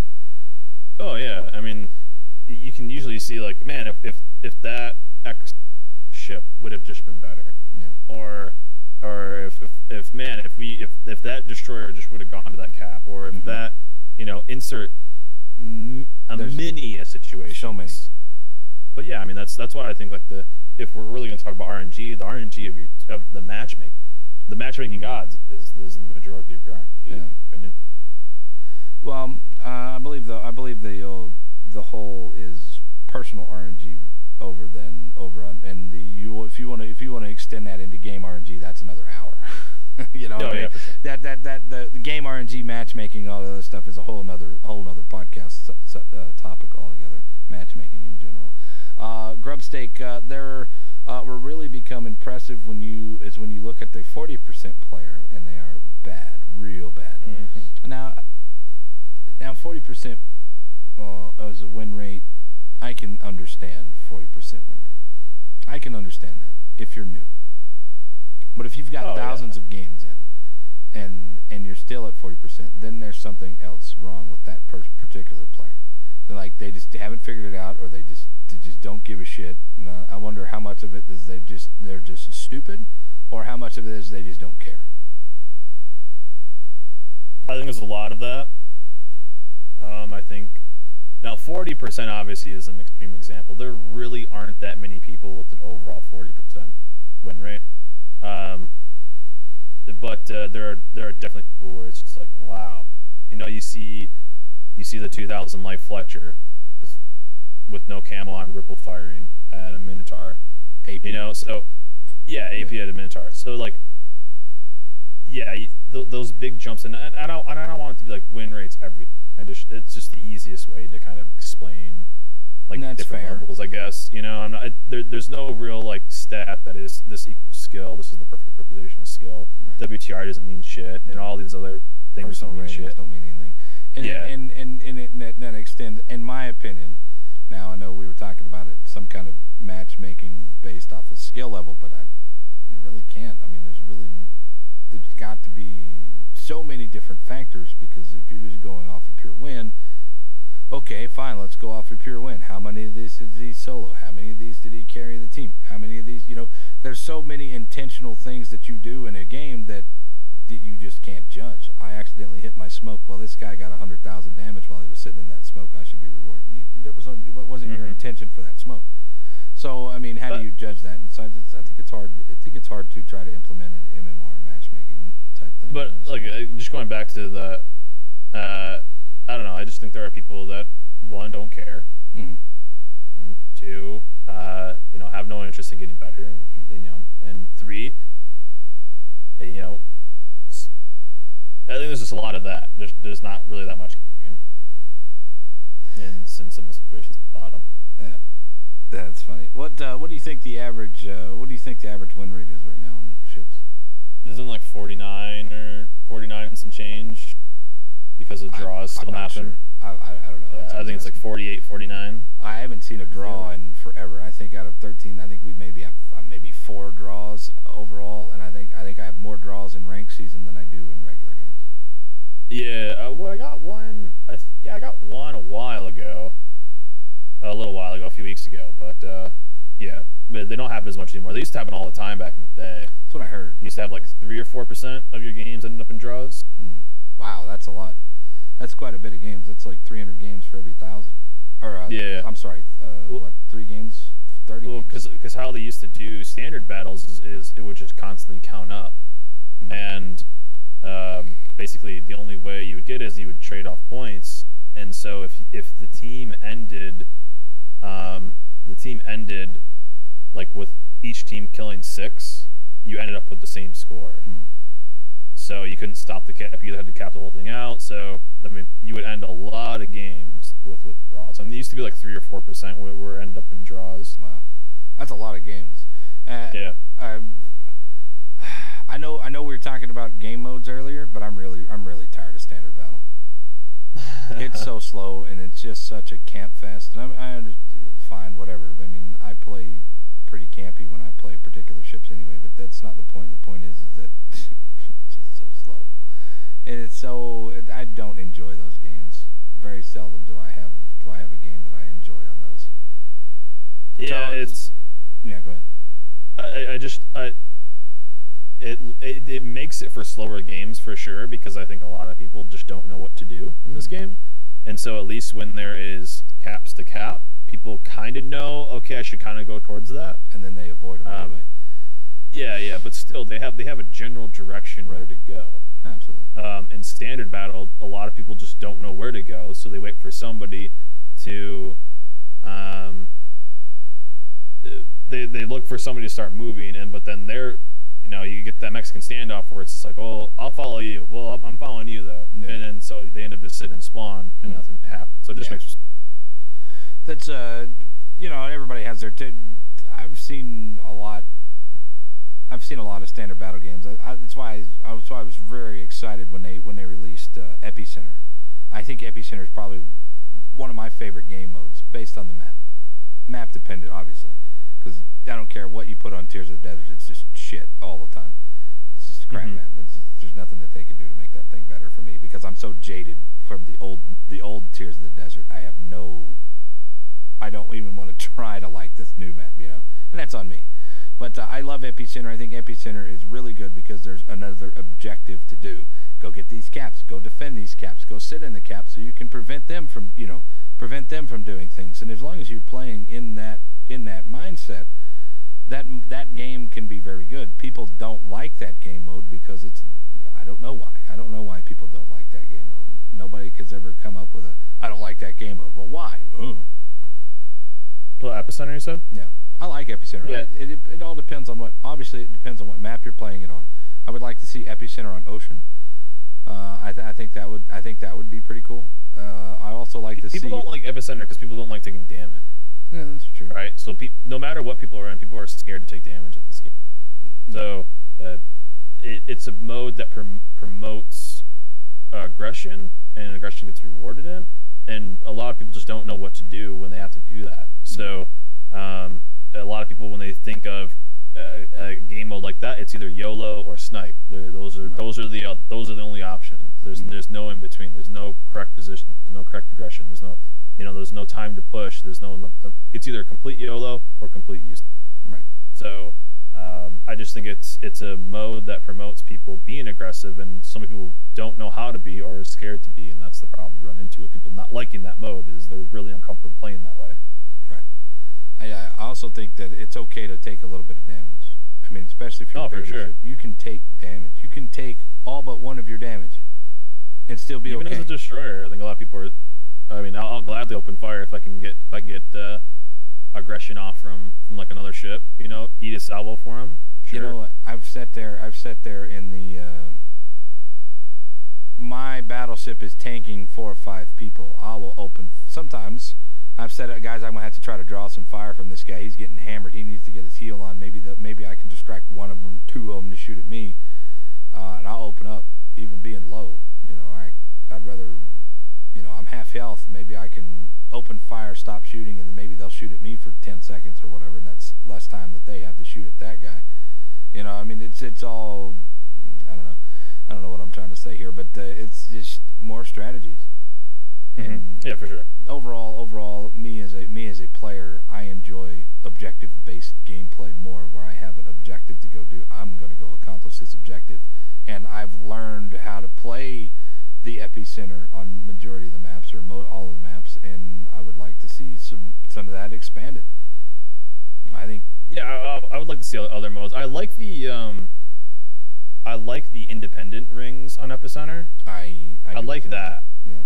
Because that kind of promotes going in and out and capping that. I really like that more than just if you are in the middle, you lock down everything.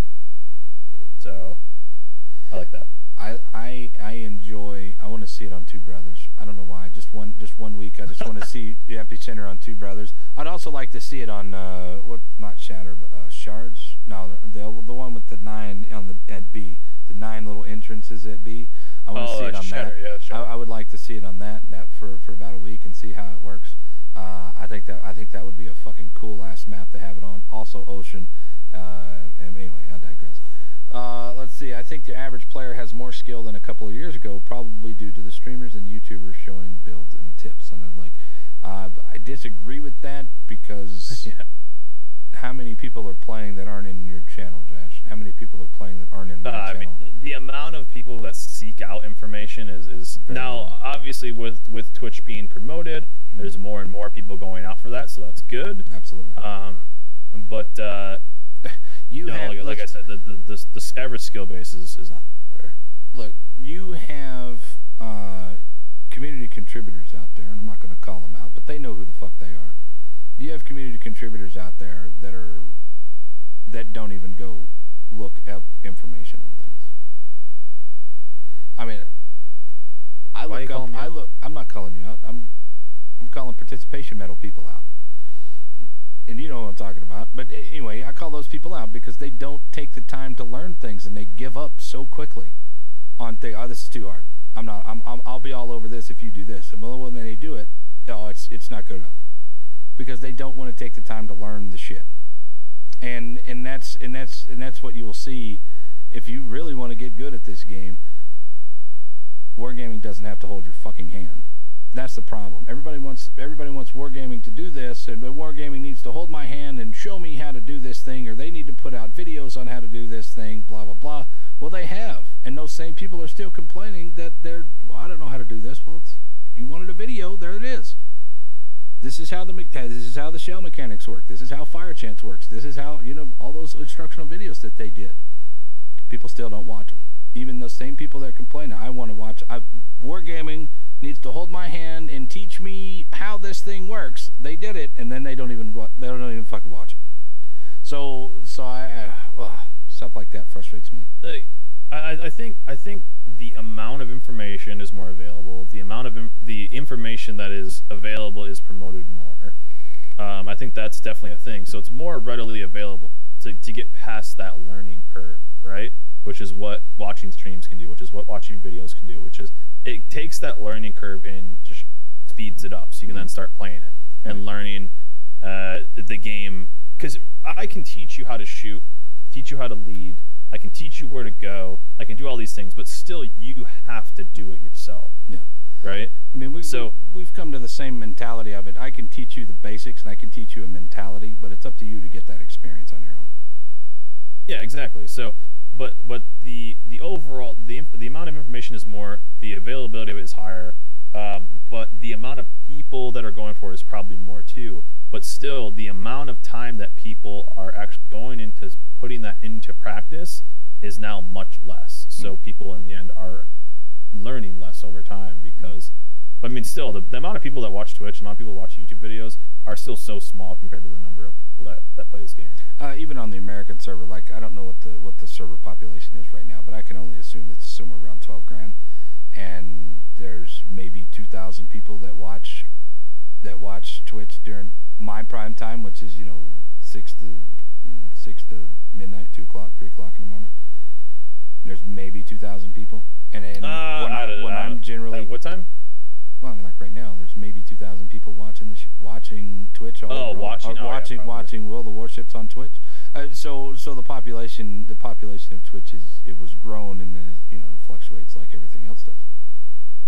So yeah, for sure. So in the end, it's on them. It's on them. If they don't want to do it, then whatever. Whatever. No, I mean, if they're not going to, I guess the simple question is no. I don't think the player base is getting better. No, it's not. In fact, I think it's taking a step backwards. NT Pokey says, detonations we bitch about all the time when we detonate, but when you look at how many times it actually happens, it's like 0.04% of your games. It just stands out because it's so annoying. Yeah, exactly. Yeah, absolutely. I agree. I have a hard time grinding one line. Add LRL. Yeah, that guy. Hey, guy. Yeah. My suggestion is to grind up 2 lines at the same time. Play a battleship, play a destroyer, play a cruiser, play a destroyer, play 2 different battleships or whatever.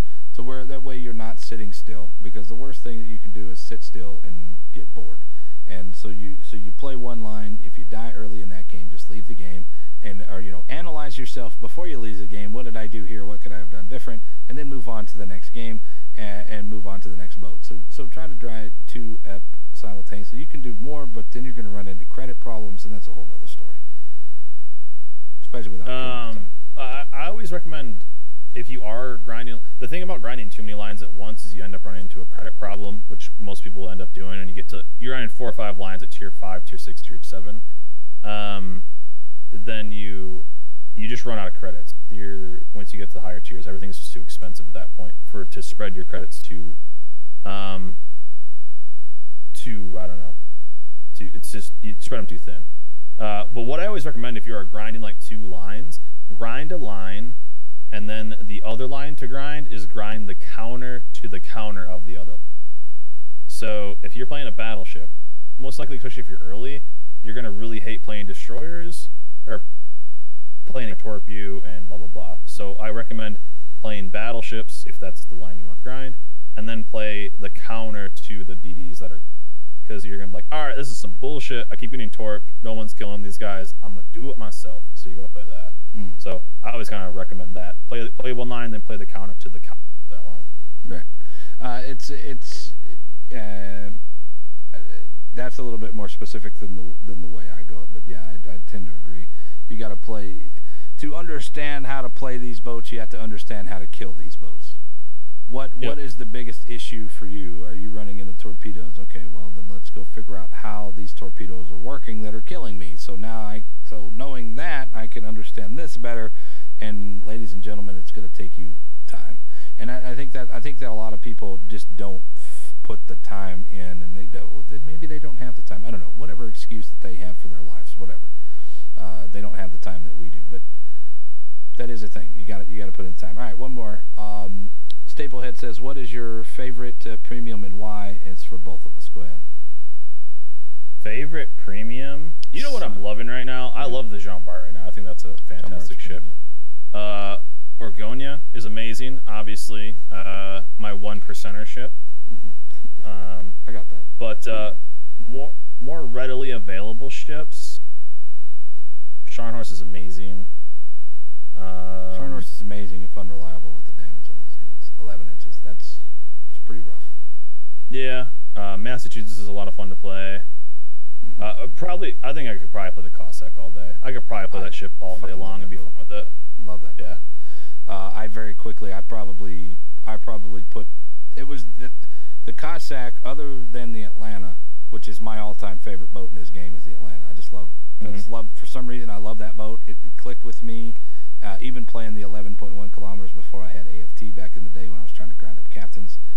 Absolutely love that boat. It can hold a corner, and if people want to run around on you, just be patient and hit them with your torps as they come back. And it's such a fun deal if it works. And sometimes it doesn't, and sometimes you get shit off the bat, but well, shit happens. But the Cossack was probably the first, my fastest to 100 games that I've ever done. Oh, easy. Fastest to 1 million experience that I've ever done. Best dollar anyone could have ever spent. Cossack was 100% worth it. And you got it for $1. Like literally, you could have got that thing for $1 if you grinded out that whole thing. So fantastic, so fantastic. All right, guys, that's gonna do it here for us. I would like to give a big shout out to my man MEJASH. I don't know, MEJASH, are you into playing with me tonight, man, for a little while? Oh, dude, I've been playing so much these last couple days. Are you done? Are you gonna go? What's your schedule for the rest of the night? I think I'll play some Division tonight. Just kind of chill. I fucking love that game. That game has gotten pretty fun for me. I was really disappointed in the Division early on because I was like, man, all of these missions are exactly the fucking same. Like literally, all these missions are exactly the same. But it's a shooter looter, yeah. So it's actually the storyline is pretty cool. Yeah, but yeah, I mean, we finally finished the story. Once I finished the story, I was like, okay, I get it now, and I understand. And I don't even give a shit about the missions anymore. I just want to hang out and play and talk shit. That's what it's kind of basically my mentality for World of Warships. I don't care about the game too much. You know, we win or lose, whatever.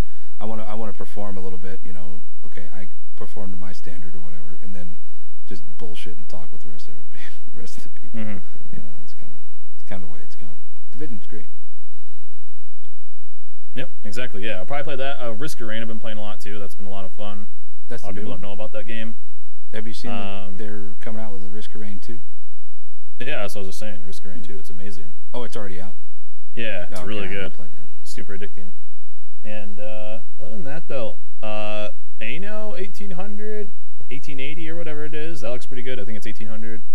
And then just kind of waiting for Cyberpunk, like that. But I'll probably play the Division tonight. It's a fun game to kind of just play off stream because it's kind of just brainless. You just go do a bunch of damage and have fun. There you go. Guys, don't forget to check out twitch.tv/MEJASH right there. You guys can hit him up on his Twitter at MEJASHTV and his YouTube. I don't have that on the board, so go ahead and tell him what your YouTube is.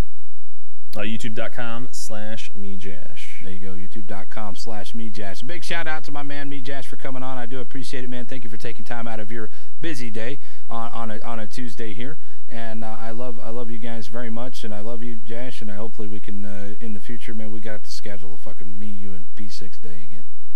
GG's, man. Yeah, I'm down. Anytime. I'm down for that. Just let me know. Let me know when you're interested. But anyway, guys, that'll do it for us. Episode 24 of Across Your Bow podcast. Hopefully you guys enjoyed it. Next week I have Volgar the Viking to come on.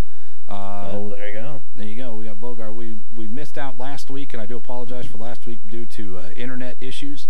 And we finally got them all worked out, so I had to reschedule Timmy G to come back on for his second deal. But we will do... I just saw Timmy G's done streaming Warships. He's going to become an RPer. Yo, let me tell you something, man. I've been playing roleplay lately. I swear to God, it's like some of the most relaxing times that I've had and the most fun times that I've had streaming. And I've only done it for a week and a half. And I know fun. If I can find somebody that can keep up with the improv, because that's basically all it is improv, right? Yeah. If I can find somebody to keep up with it, and then it'll be even better. Yeah, it's fun, man. It's a good time, especially just to kind of just chill. Yeah. Time for Chaz to come out of retirement. I don't want to kill my stream again, man. I understand that. I understand that as well. So there you go. So overall, I appreciate each and every one of you guys for watching these things. I will have this up. We're gonna do episode 25 in the future. May will probably, or let's see, what's this? April. May is going to be a hit or miss on the podcast because my dad is going to have a heart procedure done in a couple of weeks here, so I will be taking myself out of my house and moving into his house for a couple of weeks while I take care of him because my mother-in-law, my stepmother has needs somebody to take care of her. She had an episode where she's not quite in her right mind anymore, so he's been taking care of her, so I'm gonna have to take care of her and him at the same time. So I am going to be down there for about 2 weeks, starting in the first week of May. So this will be probably this podcast here, the 25th, or the episode 25, and then we'll play it by ear, and I'll let you guys know in the future. So either way, guys, I love you. Thank you very much for watching. I am Sir Venom IK. He is motherfucking MEJASH. Oh, he's over there. He is MEJASH. We love you together. Holding hands, skipping down into the dark waters of the ocean. Let's go.